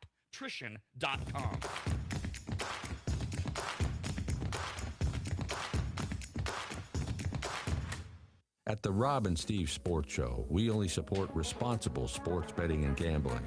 With that said, according to Rob's favorite Chinese restaurant, your lucky numbers today are 12, 14, 17, 20, 28, and 36. Good luck. Email us your results at ras@theradnetwork.com. Bunch of day games going on in Major League Baseball. Pirates and Yankees tied at 3. They're in the top of the 5th. The Red Sox are up 6-3 over the Orioles in the bottom of the 6th. Brewers beating the Mets after the Mets somehow, whatever they did last night. 3-1. Brewers are up in the bottom of the 3rd. Giants and Royals, they're in the 6th. What a pitching duel. Lugo for the Royals, 5 1/3 still, or maybe 2/3. 1 hit, 65 pitches, and Rupp for the Giants, 5 innings, 1 hit on 62 pitches. Yeah, adding to that, Pirates Yankees are top of the 8th, not the top of the 8th. No, yeah, all right. Top of the 8th, 3-3. Back to the NFL real quick, and then more. This is non-news news. Sean McVay, in an interview today, has said that he is talking to Aaron Donald, and Aaron Donald is thinking about coming back and is going through the process. And then blah, blah, blah. Aaron Donald is the greatest thing ever, like you'd expect him to say. He's already been captured working out at the Rams practice facility. He's posting pictures daily and videos of him working out. Adam Schefter of ESPN notes that Donald is trying to get himself ready for the season. It doesn't seem like a definitive answer on his return is coming in the immediate future. Doesn't have to. Plus, does he really want to play camp? Does he really want to do anything? He could come back. He's Aaron Donald. He's coming back, right? We agree. Is he coming back to start the season, or is he going to wait to see how they're doing? I thought he would wait, but if you're going to wait, why are you going through all of this right now? That's the part that doesn't make sense. And you imagine if they can get Aaron Donald healthy and have him from the start of the season all the way through their Super Bowl run, that would be impressive. I'm a Niner fan. No, I can't imagine. I don't want to manage it. No. The Basketball Hall of Fame. Here's another one, Steve. I didn't know this. Do you know where that is? Do you know where the Basketball Hall of Fame is? You know, everybody knows. I want to say like Springfield, Massachusetts. Okay, baseball's in Cooperstown, and then you got Canton, Ohio, right, for the NFL. The Basketball Hall of Fame is in Springfield, Massachusetts. There's only 84 Springfields, including where the Simpsons live, but you got the right one. And they're opening a new exhibit this weekend dedicated to Golden State Warrior star Steph Curry. First time in the nearly 75-year history of the Hall of Fame that an active player will be honored within the walls. The exhibit, which is titled Steph Curry, Beyond the Arc. Get it? Okay. Will be open to the public this Friday. It'll include Olympic and championship artifacts, game-worn gear, archival footage of Curry's journey From prospect to a decorated 4-time NBA champion, blah, blah, blah. So the Hall of Fame is honoring a living player that we know is going in the Hall of Fame. I don't have a problem with this, but I guess some people do. He shouldn't be honored because he's not in there yet. I don't know. It's Steph Curry, for God's sakes. He is, and he transitioned the game. I think he's a first-time ballot, no doubt. Right. I think he should be a unanimous because he did change the game with the three-point shooting and how the game is played today. I'm not going to say it's for the better, no. But he changed it just like Allen Iverson changed the game too. It became, take the ball and create off the dribble, drive. If they collapse, kick it out. If they don't, take it to the hoop. Allen Iverson transitioned the game as well. I question why do we have an active player with their own, display. But if you're going to do it now, Steph Curry'd be the one I would do it for. I'm just glad it's not LeBron. No, exactly. And yes, although he would deserve it as well. I mean, he's going to the Hall of Fame. He would as well, yes. But this is when it's a really slow time in sports when this is what we're arguing over. I mean, this is on the homepage of ESPN.com. Come on, please. And for those listening, my difference is as I said, Curry transitioned the game. I don't believe LeBron James transitioned the game. LeBron's arguably one of the top players to ever play in the game. So I don't want people saying, "Oh, it's just because you hate LeBron." No, there's a lot more to it besides that. John Marino will remain in the Utah Mammoths' long-term plans, hockey now, with the defenseman signing an 8-year deal worth about $6.75 million a season, they announced yesterday. Now, the Mammoth kind of came out of nowhere for some of us. Signing Marino means the Mammoth have 8 players who have more than 3 years remaining on their current contracts. Marino's 29. He provided the Mammoth a proven top 4 defenseman that helped them finish 7 points out of the second and final Western Conference wildcard spot. Same idea, really. The 3 to 5 year plan. The Mammoth, Steve, they've got all these guys signed. Are they the right guys? Are they a force to be reckoned with moving forward? I think they are a team as a force to be reckoned with to make the playoffs. Do I think they have enough to win the West and or advance deep into the playoffs? No. But with hockey, it's wide open. I would take the Sharks over the Mammoth right now at who I think is going to be a better team this year. But I think the Mammoth will compete. They'll be a pretty good team. You're not going to want to go, on the road and face them. And it's great that they've locked up these players because they're a newly expansion team, and here we are already flirting with the playoffs. I think they're doing it right. They have a plan, stick to the plan, and hopefully this year they're able to maybe make the playoffs. And by next year, they hopefully will make the playoffs. Moving to college, which is usually dominated predominantly by football, of course, basketball to a lesser extent. SEC Commissioner Greg Sankey said yesterday, actually, he said this today. This morning. He reiterated that his conference leaders have had conversations about what we call self-governance, although he himself says that's not a breakaway necessarily from the NCAA. Frustrations throughout college athletics have reached a boiling point, and the preference within the SEC remains getting help from Congress in the form of federal legislation. With the clock ticking on that, SEC leaders for months have been talking about other options. Sankey says those frustrations are real. What we want to do is make the system better. And if people want to focus on breakaway on the outside, like the SEC's running away, fine. But we focus on different things internally. Sankey used the NCAA's challenges with enforcing player eligibility rules as an example, pointing out that the SEC has its own rules about eligibility, and went on to say, quote, but because of waivers and lack of clarity, it causes people to say, should we be more specific about our own eligibility rules? I think those are reasonable outcomes, and the frustration exists. He pointed out what I feel like has to be said now about our show, Steve. This ain't new. Sankey said this ain't new. We've been talking about it for years. People have been predicting the NCAA, everything from they're going to go away to there'll be a one conference, if they exist, entity at all. Will there be a whole bunch of different? Will the SEC team up with others? I don't know how much this moves the needle, or does it just advance what probably might be inevitable? It's so hard to say. I thought it was going to be inevitable, but now if Congress is going to get involved, I like the fact though that they're talking 5 years. This is it. There's no red shirts. There's no wavering. The part that I read out of this is just the frustration from the SEC. Roll back to Nick Saban, etc. The SEC dominated. It was all about their conference. They were dominating, the football playoff championship. The Big Ten now has kind of taken that crown away from them. And the Big Ten now has a much, much larger voice. And I don't think the SEC is handling it very well. I think they're used to being the king, and now really the Big Ten's dictating things. And I really think that's more what this is about. With the expansion of the college football playoffs, the Big Ten has their vision. SEC has their vision. They don't align up. And unfortunately, from the SEC, there's more listening, it seems, to the Big Ten. And that's the part they're having a problem with.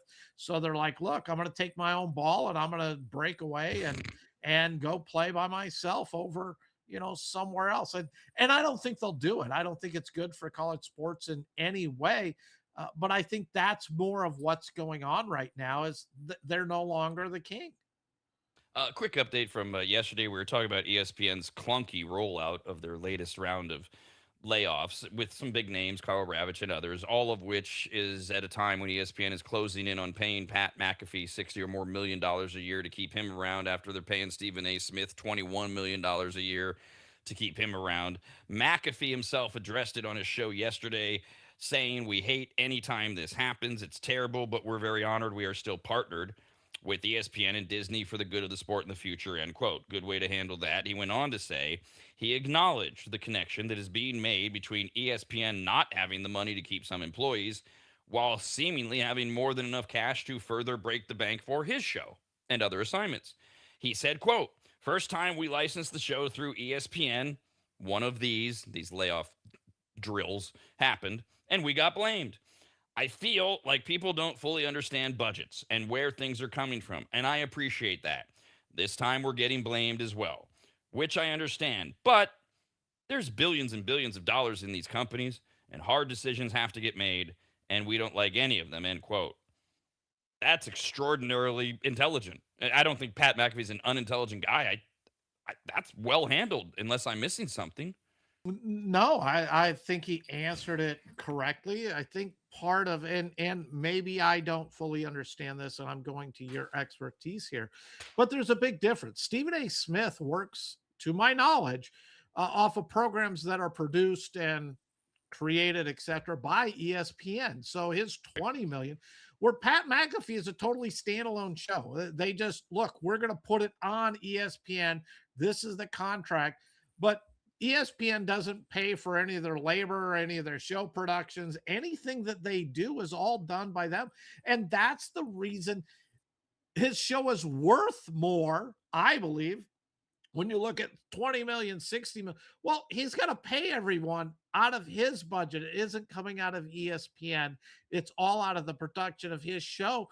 So, and he has become and has been the number one show. He deserves to get paid, and he deserves to get paid handsomely because he's the one who's taken all the risk by building the show in its entirety. He does not depend on ESPN. ESPN is making money off of his show. Otherwise, they would not give him that money. So they have to be making more than $60 million.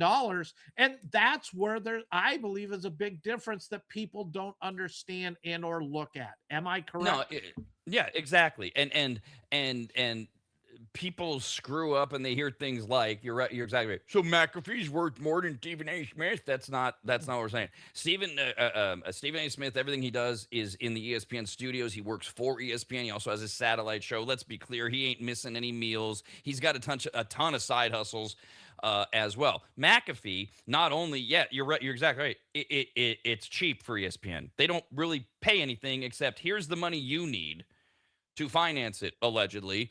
And we know on our bottom line, other than the $20 million we're giving you to do college, which we'll get back to that in a second, the $40 million we're giving you for your daily show, we're making 10, 15, 20 times that. Go for it. Because yes, McAfee built this studio in Indianapolis. They're in this really actually shoddy warehouse that looks beautiful on TV, but it's a brilliant business move. It's not a bad neighborhood or anything. That's where they do everything. And then they travel. Now, the travel expenses, I don't know the ins and outs. Does he pay for them? Does he have a partnership, YouTube, ESPN, etc.? But yes, he has to pay all his employees. He has to pay everybody. He's bringing in bank. He nailed it with what he said. It sucks. It sucks. He is he's right there every day. He and Colin Cowherd are competing to be the biggest thing every day. Stephen A. Smith is bringing in viewers. That's why these guys are making, along with Cowherd, tens of millions of dollars. Does Carl Ravitch, who I like, make them in an A-B comparison today, money? I don't think if I was sitting in that room, I'd be able to justify that. He's a good name, good reporter, been there forever. We got other baseball people we trust. We got plenty of play-by-play guys that can call play-by-play. And because he's been here forever, we're paying way too much for Ravitch. Somebody in the room might say, we're paying Ravitch half what McAfee has to pay his whole team. And somebody goes, he's out. It sucks. I'm not attacking anybody. I'm with McAfee. It's terrible. It's like you said, Steve. It's the business. Stephen A. Smith yesterday, he parroted something else you say about teams all the time, and we discussed with ESPN. Stephen A. Smith, I'm paraphrasing, basically said, it ain't the days anymore where ESPN can just hire, pay, because they were the only game in town. Now there's Fox Sports. There's so many other places that people can go. There's podcasting, and your expenses get to that point. You grow big. You become part of Disney. You become part of the NFL, and it's just like that sports team that can't pay all of their stars anymore. Mm-hmm. At some point, you got to go, here's who's going to be affected. And Stephen A. Smith said, I'm not happy with the changes they've made, but just like McAfee, got to happen. And Stephen A. wants to eat, so he's glad he wasn't one of them. We don't know if there's more to come, by the way, from ESPN. Yeah, and Carl Ravitch, I mean, I know him. I used to watch him all the time.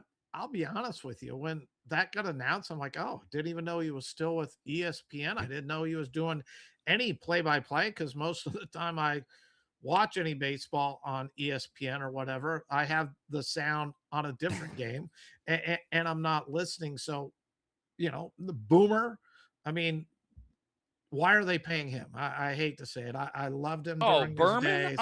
Chris Berman, but Chris Berman went out 20 years ago. That would be one of my, hey, look, Chris, just announce your retirement. We're not firing you. We're not going away. Just announce your retirement. Move on. We wish you the best. You'll be in our ESPN Hall of Fame. But no, we're not going to continue paying you. One other note through this whole debacle, which really has not been a good PR victory for ESPN. So they've got this money to pay Stephen A. Smith and Pat McAfee, et cetera. And so a memo went out from ESPN Poobah, Jimmy Pitaro, yesterday to employees, explaining the ongoing turmoil and essentially blaming all of it on their acquisition of the NFL network. Well done, Jimmy. He says, we've made significant progress integrating the NFL assets that we acquired.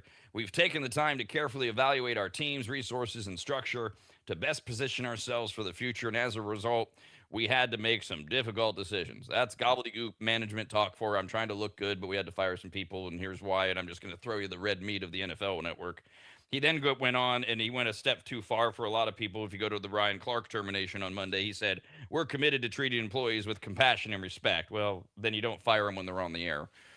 You handle that differently. Or the person they fired, and what? He got a phone call from a reporter from the Athletic that informed him that he had been fired. He didn't even know. That's not treating your employees professionally. And that was Ravitch. He's been there for 33 years, and he finds out from the Athletic. Rob and Steve continue next, only on the radnetwork.com.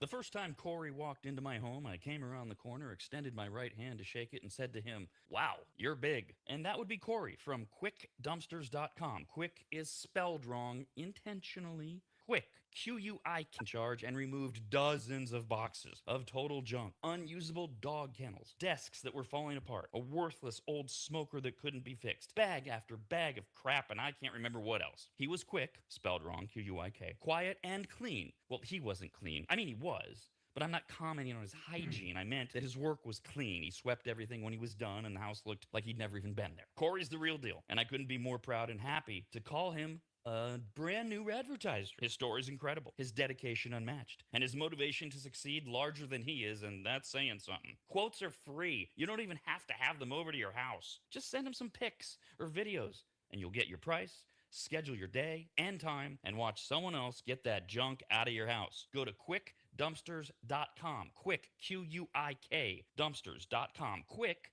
Q-U-I-K, dumpsters.com.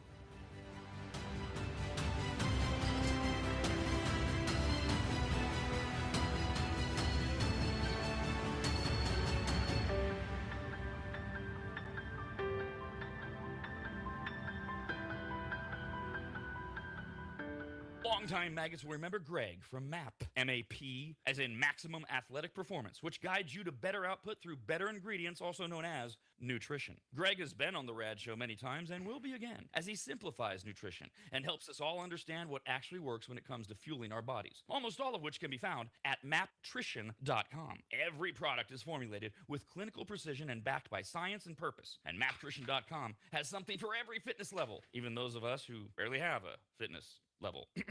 With nearly 20 years as a nutritionist and a specialization in sports nutrition, Greg works with athletes and everyday individuals to optimize performance, energy, and overall health through smarter fueling strategies, all of which starts at maptrition.com. At the very least, we should all be taking daily multivitamins, and Greg has his formulated for exactly what a man or woman's body needs. Protein is in, but maybe instead of getting yours from mac and cheese with extra protein, you get it from maptrition.com. And of course, all things workout, training, and exercise are available as well. From pre-workout to creatine and other muscle builders to recovery supplements and more, all at maptrition.com.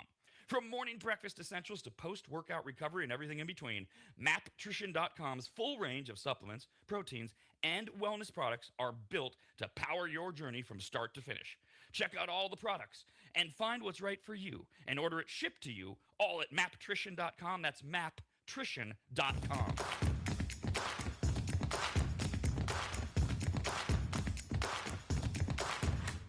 Steve has been running sports books for decades, and Rob spent decades running radio so far into the ground he just created his own network. This is the Rob and Steve Sports Show on the Rad Network. Top of the ninth in New York, Yankees and Pirates are tied at 3. That's the first game of their doubleheader. And remember that Garrett Cole started that game, and then Max Fried is going to start tonight's game for the Yankees. The Red Sox in the top of the 8th are beating the Orioles 6-3. Brewers have the Mets 3-1 end of the 4th, and the Giants are locked 1-0 over the Kansas City Royals. The aforementioned Luis Ariz Jr., who said, "Get him out of there." He's driven in the only run for the Giants today. And actually, the news from Kansas City occurred before the game. The Royals have placed shortstop Bobby Witt Jr., a fave of the RAS show, on the IL for the first time in his 5-year career. He's got lower back tightness. Ugh, that's one of those things, can linger. He left Monday's game with the back issue. He didn't play yesterday, batting .279, 13 home runs, 39 RBI. He was like, well, in my memory, I don't know if I have it right, but in my mind, he was the first of these ridiculous shortstops who made me go, what are we doing at shortstop? He's a perennial all-star. You've been saying since you saw Bobby Witt Jr., poised to be one of the perennial best players in the game as well. Hopefully this is nothing. Royals suck. Rest him. It's fine. Yeah, rest and make sure he's 100%. No reason to bring him back early. You're not going anywhere. You're hitting the trade deadline, probably looking to move, like Seth Lugo, Michael Wacha. I'm sure there's a few pitchers there that KC's going to move on from as well. And Lugo wasn't he the guy that started today and is in this pitcher's duel as well? So good showing. Yeah, the thing about it is this was an 11-10 game. We're at like 12:38, and they're already in the 7th inning. This could be like a 2-hour game. I love it. A's are about to start, by the way. There's 7 or 8 total day games for those of you that have time. Yesterday, we said, Minnesota, okay, technically they're still in it. They lost to the Hawardians, the only team that mattered in the American League East, Tampa Bay. They played, and they destroyed Toronto because both the Yankees and the Red Sox were postponed. So you got your doubleheaders today. Somehow the Mets shut out the Brewers yesterday. Other news, we alluded to it, the A's have placed rookie Joshua Kurata Grauer on the 10-day injured list following emergency surgery yesterday for a ruptured testicle caused by a foul ball the night before. We played you the video yesterday. I still have nightmares over seeing that ball bounce off the plate right into the spot. Kuroda Grauer was resting comfortably a day after fouling a ball into his groin, we're told. He was batting .417, 7 doubles in his first 16 games. We've talked about him. They couldn't keep him out. You had to put him in the lineup. Play second, play third, play short. We don't care. The A's also put right-hander Mark Leiter Jr. on the 15-day injured list. I love this. The A's have basically no pitching. Gage Jump. They've got Ted Ginn Jr. Okay. End of list for the most part. Pending some breakouts. Here comes Mark Leiter. A terrible first half of this season. He's back on the IL with a hip infringement. This is the second time. And yet, he's the only pitcher the A's got that can put anything out. He is not allowed a run in 17 of his last 18 games. He has a .50 ERA during that stretch. For the season, he's 0-1 with a 4.28. That's how much he was being bothered before. The only pitcher the A's have is now on the IL.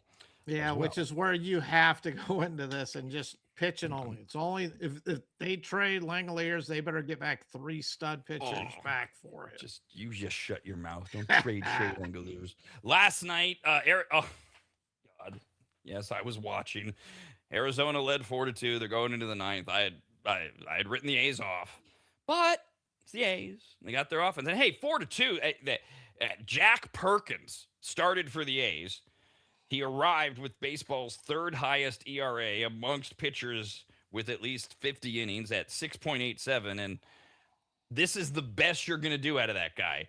5 innings, 3 runs, 5 hits. All right. That's okay. He didn't put them completely out of the 8 ball. So 9th inning, bottom of the 9th. A's are down 4-2. Closer Paul Sewald is taking 2 outs. It's over. Donovan Walton, he's one of the many new kids that the A's have called up and said, go play. And he's been pretty impressive. His base running is outstanding. He tripled with 2 outs, bottom of the 9th. Up comes leadoff hitter Jacob Wilson, who smashes a home run, his 7th of the season, second in like 3 days, and ties it up. The A's ultimately go up 5-4 in the 10th on Jonah Heim's sacrifice fly. The old guy gets on second. Moves over, fly, and then the A's bullpen. Woo! Louis Medina came in and immediately walked 2 in the bottom half. That loads the bases with nobody out. Hey, let's have a meeting on the mound, to which Dallas Braden, the A's color commentator, said, basically there's nothing you can do here other than strike people out. This is not good. And sure enough, a bloop single led to Arizona's 7th win in 9 games. The A's will, well, they probably just threw out the first pitch. They're facing the Diamondbacks today. I mean, look, the Diamondbacks, they're in this. We'll get to the AOS. The Diamondbacks are 11.5 back from the Dodgers. They're not in that. They are tied with the Pirates. They would lose a tiebreaker today to be in the National League wild card. So the Diamondbacks are still right there. They will play again today, and they will throw Merrill Kelly against the aforementioned Gage Jump for the A's. Yeah, Gage Jump has struggled as of late. He's 0-3 in his last 3 outings. His ERA is 6.75. His whip is 1.86. Just hasn't been the same. He's out on the road in Arizona, but that is still a hitter's ballpark. He needs to settle down. This is part of the growing pains. I think he's a quality young pitcher, and he's just kind of going through and learning the league and learning how to pitch when he doesn't have his best stuff. Merrill Kelly, I'd been on him all year long, him and Zach Gallen. But Merrill Kelly has turned it around as of late, even though his season 7-8, 5.23 ERA, his whip sitting right around 1.5. He is 2-0 in his last 3 outings, an ERA of 2.12 His whip sitting at 1.29. So he has pitched better as of late. I love this White kid who's playing third base now for the A's. They just continue to bring up these kids in this lineup. I love watching them. It's just, as you said, I mean, watching Luis Medina yesterday, and it was like, this guy's so bad. And he throws 98. And isn't this like his third, fourth year in the bigs? He still cannot come close to commanding the strike zone, which is a shame because he has that live arm. But it's going to be an interesting game here. The A's are a dog in this game. Arizona's still fighting for that playoff spot, and the A's just got to find a way to get a win. I mean, they're 2-8 in their last 10. Not a whole lot of good news coming out of Sacramento with the A's. A's have a 2.5 game lead over the Angels to stay out of the cellar. The AL West, I mean, the Rangers are in first by a half game over the Mariners and the Astros, and the Rangers went out and said, hey, did you hear what that Mickelson guy has been saying about us? We can't hit. Kumar Rocker pitched one hit ball over 6 innings, and the Rangers offense routed the White Sox 10-0 last night. Season high 18 hits and avoided falling below 500. That's the leader of the American League West. They won to avoid falling behind 500. The White Sox, meanwhile, yet another catcher, Kyle Teal. I mean, not the catcher, but hey, he's going to miss a significant amount of time. His left ankle got hurt when he tried to tag home plate or something. They've recalled a pitcher from AAA. He's only played 19 games this season, but White Sox are in it. Depth, as Steve always likes to talk about. You got the American League West, Steve. I don't know what. The Mariners are a half game back. The Astros are 3 games back. The Astros host Miami. Texas hosts Chicago again. And Seattle is at home against Cincinnati. Seattle's throwing Emerson Hancock. Anything there excite you? Well, with the Rangers, and you know, this team, and I have been all over them, but you know, Wyatt Langford is hitting the ball better. Corey Seager is still out. He's their leader. He hasn't been there. And Josh Young has had a pretty nice season. He down to 294 now. Brandon Nemo, 4 hits last night. They have potential. They just don't seem to be able to do it. You know, they picked up Jake Berger from the White Sox. He is supposed to be their big hitting first baseman. They just haven't, you know, he's hitting like 230, something like that. But last night, good outing. And this was against Noah Schultz, the top pitching prospect for the White Sox. As I said, he's kind of got a little bit of a funky motion. I'm not a huge fan, but 6'10", and he can bring it. So, I mean, he is that live arm you want to see. Kumar Rocker has always had a dynamic arm. It's just whether or not he could find the strike zone. Only had 2 walks in 6 innings. So, I mean, it was a great outing for him.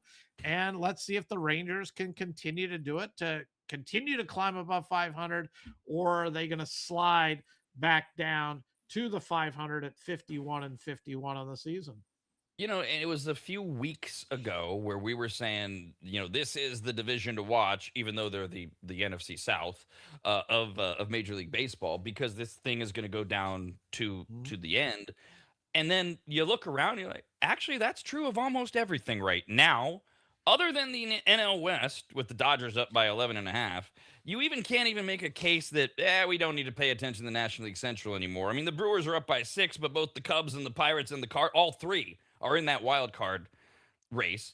And if you look at every one of these, the National League East, it's certainly the Braves and the Phillies. Marlins are sitting out there. We know about the West, the Central, White Sox, Guardians. We don't know what the Tigers and Twins are going to do.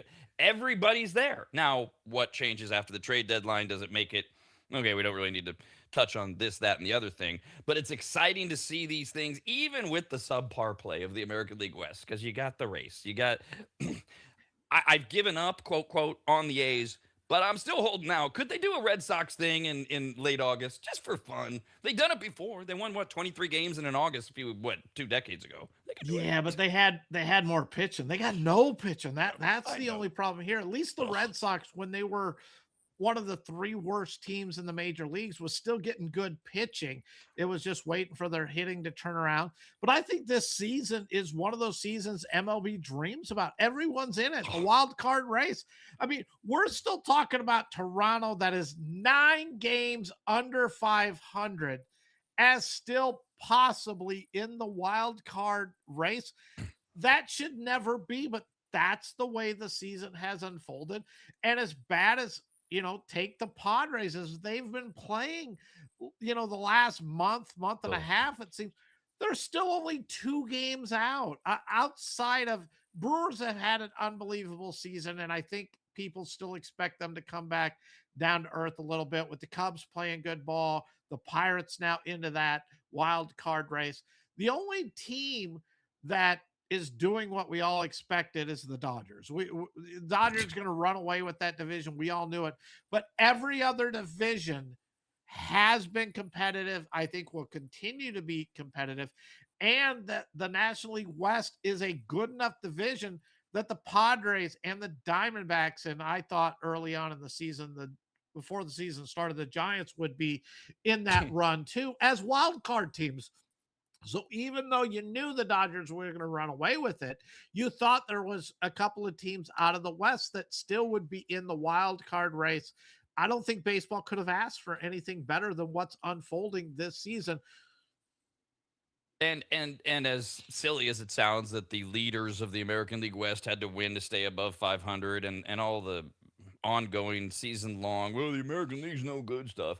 Unlike the NBA, we are getting quality baseball. We're getting fun baseball. We're getting great regular season games. And, we've mentioned a lot of people were not happy with what we got out of the NBA regular season.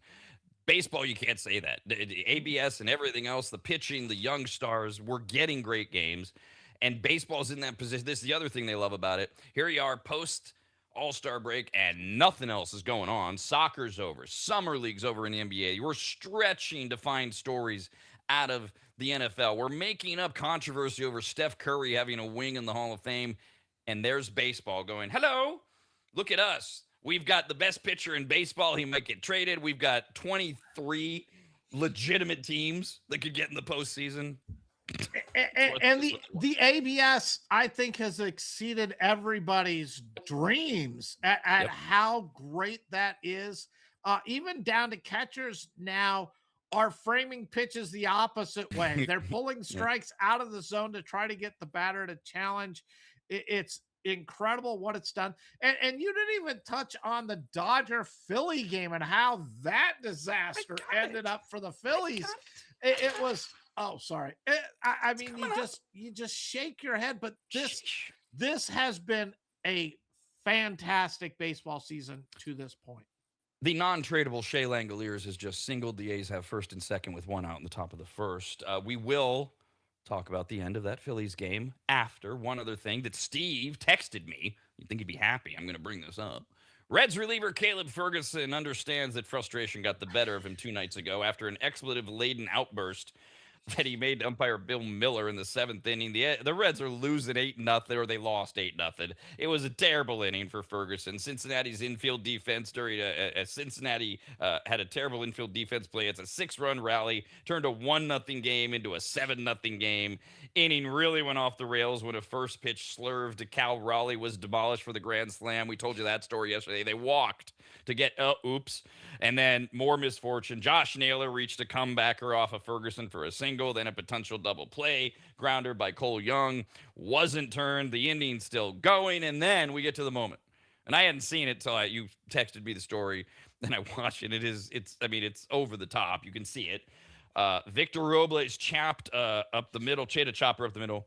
Second base umpire, Bill Miller, couldn't get out of Arroyo's way while he tried to make a play as the ball bounced through for another single. And Ferguson, as it all wraps up, is just screaming at Miller, the umpire, all caught on camera. You don't even need to be a lip reader to see that, amongst other things, he clearly called him a fat mother effer, and he said it. He sold it. Yesterday, he publicly apologized, Ferguson did, to the umpire, saying, I know Bill's doing his best not to be in the way. I've got to do better. I let the moment get to me. In your text, you kind of said everybody's right and wrong here sort of thing is spanned. Yes, we see so many umpires that just have that quick trigger. Oh, he called me that. He's out of the game. I'm not tolerating. He let it go. He knew, look, it's part of the game. Umpires are part of the field. Yes, he would have loved if he had to do it over again. He'd have been positioned slightly different so that he could have got out of the way. He didn't. It was a very unfortunate thing. And Caleb Ferguson, I wouldn't have said that, but he had the natural reaction. It Yeah. was, what are you doing to me? We're competing here. You're killing me, my stats, my team's chances to win. And he reacted, and I loved it because the umpire took it, didn't throw him out, didn't get offended. Just, hey, look, spur of the moment. I understand it. And I love the fact that Caleb Ferguson then later issued the public apology saying, look, I was wrong, caught up in the heat of the moment. It was my reaction at that time to what transpired. I think everyone wins out of it. I just wish more umpires would be what I think I texted you, thick skinned, and just look, you got to let some things just roll off your back. It's not intentional, it's the heat of that moment. And umpires should never be a factor in the game. And I'm glad he didn't throw him out and just, hey, look, okay, I'll take this one. And it was unfortunate. I didn't do it on purpose. And we all know he didn't do it on purpose. It just happened. Oh, hold on. I'm sorry. I'm getting a text here. Oh, it's from Steve. Rob, why haven't you talked about the Phillies game yet? Okay. You're full of it. The Phillies ran themselves out of a winning rally. This was such a goofy ending. My mother was texting me for her late last night. The Dodgers, bottom of the ninth. The Phillies are down 2-1. Alec Boehm starts the bottom of the ninth with a single. He's replaced by a pinch runner. Edmund Sosa strikes out. Up comes JT Realmuto. Realmuto? That's not right. Real Muto. Thank you, Realmuto. Real Muto hits a squibber. I'm sorry. JT it doubles to left. He moves Crawford to third. That's when Brandon Marsh hits the squibber. Crawford breaks for home. Crawford was the pinch runner for Boehm, who started, right? He's tagged by Mookie Betts in a rundown. Real Muto, however you want to pronounce it, was at third. Decided to retreat to second, which he didn't need to do, and was thrown out by Betts.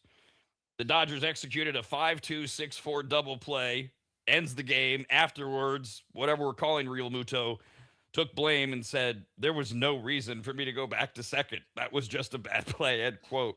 Yeah. I mean, yeah. I don't know what else to say to the guy because I'm standing there going, what are you doing? What are you doing? I'm watching this game live, and it's like, oh, all right, here we go. We're second and third, one out right here. And if you remember, I gave out the Dodgers at plus money in yesterday's game. Right. One of the few games I'm talking, let's, the Dodgers. And I'm like, oh man, Phillies are going to pull this out. Rob's going to get a bunch of emails on how wrong I am on something like this.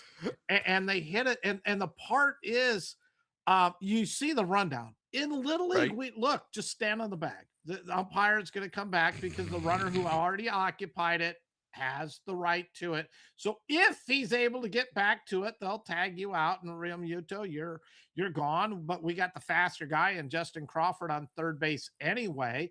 But it was like, I swear, like 1 second before they tagged him out, Real Muto just starts trucking it back to second base, and you're like, where are you going? I would understand if it was like right at the beginning of it and it looked like Crawford was possibly going to get out. But when he took off, it was like he's dead. There's no more here. Betts is going to tag him. Took off, running back to second.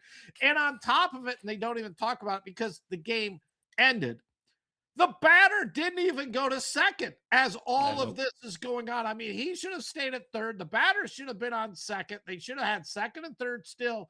Now with just 2 outs, still with a chance. And this is a major league team making little league mistake, because we all learned when we were like 8 years old. And I have no idea what JT was thinking. No, I mean, that's why I said I don't know what else to say to the guy. You're right. It was a terrible base running play. You had no business trying to go back. Okay, run some laps. The Dodgers and the Phillies will do it again today. It's going to be a 3:40 game for those on the West Coast. It's in Philadelphia. Eric Lauer's throwing for LA against Aaron Nola. Yeah, Nola just hasn't been good this season. He wasn't good last year. His ERA is over 5.5. He's 3-7 on the season. He has pitched a little bit better as of late, even though he's 0-2. His whip is 1.17 over his last 3 outings. Eric Lauer, just filling innings for the Dodgers. This is the advantage of their depth, waiting for Snell to come back, Glass now to come back. If they're going to go out and acquire Skubal, he's 3-3, ERA just under 5. He's 1-0 in his last 3, ERA at 4.5. His WHIP is 1.5. Just a guy throwing him out there, hoping they can keep him in the game. The bullpen can come in, take over, and the Dodgers will get the key hits from Freddie Freeman and etc. Max Muncy's been on an unbelievable tear this year. He's looked a lot better as well. And Mookie's finally starting to hit the ball. So Dodgers right where they want to be. And, they're going to put up some runs against Nola. So they have a chance to win, even though Lauer's average at best. And yet, you've also taken this wild turn today where you've announced that the San Diego Padres will be winning the World Series because you think they're just the greatest thing ever. This is what I expected. That was all sarcasm, kids. When we started this season, this paragraph. Manny Machado homered twice. Fernando Tatis Jr. hit the longest home run in the majors this season. And the Padres, that's what you expected. We just haven't had that sentence. Beat the Braves 8-3. Obviously, the Braves, 3 games ahead of the Phillies. They're thrilled with the way that game ended. The Padres, they're playing for their life to try to get a wild card. And they are in Atlanta again today. They are throwing Michael King, and Martin Perez has been announced to throw for the Braves. Yeah, Martin Perez back off the IL, throwing for the Braves. The guy they keep cutting, him and Carlos Carrasco. I think Carlos Carrasco has been cut 5 times so far this year too. He'll be sitting there, and the Braves will call him up again. Michael King is having an okay season. The Padres need him to go out and continue to perform. He has been pitching better as of late. He's 1-0 in his last 3. His ERA is 2.12. His WHIP sitting around 1. But he's, for the season, he's sitting at 6-7. So he needs to continue to get it done. Martin Perez. I can't say enough about this guy. He just goes out, he pitches well. He doesn't have any stuff. He can't break glass, with his fastball. But he finds ways. He's the guy that should never have been in the big leagues, but knows how to pitch, knows how to keep hitters off balance. And man, I want to say he's had like a 15-year career or something like that. Not quite as good as Jamie Moyer, who had like a 25-year career and couldn't do anything. But it just, the Braves have had so many issues with their pitching, their starting pitching. But Martin Perez trying to keep him in it, hoping to get a nice win here today. The Braves got to figure out how to hold off, the Phillies here. Thank you for the Phillies base running blunder yesterday. But this will be an interesting game because neither pitcher's throwing the ball, great. By the way, name-dropping fun fact, Jamie Moyer, also a guy whose fastball never could break glass. Have a great day. We're back tomorrow. This has been a presentation of the Rob and Steve Sports Show, brought to you by the Rad Network and is copyrighted by the radnetwork.com and Williams Broadcasting for the private use of our audience. Any reproduction, accounts, or descriptions of whatever Rob and Steve just talked about without the express permission of the Rad Network, Williams Broadcasting, and Rob's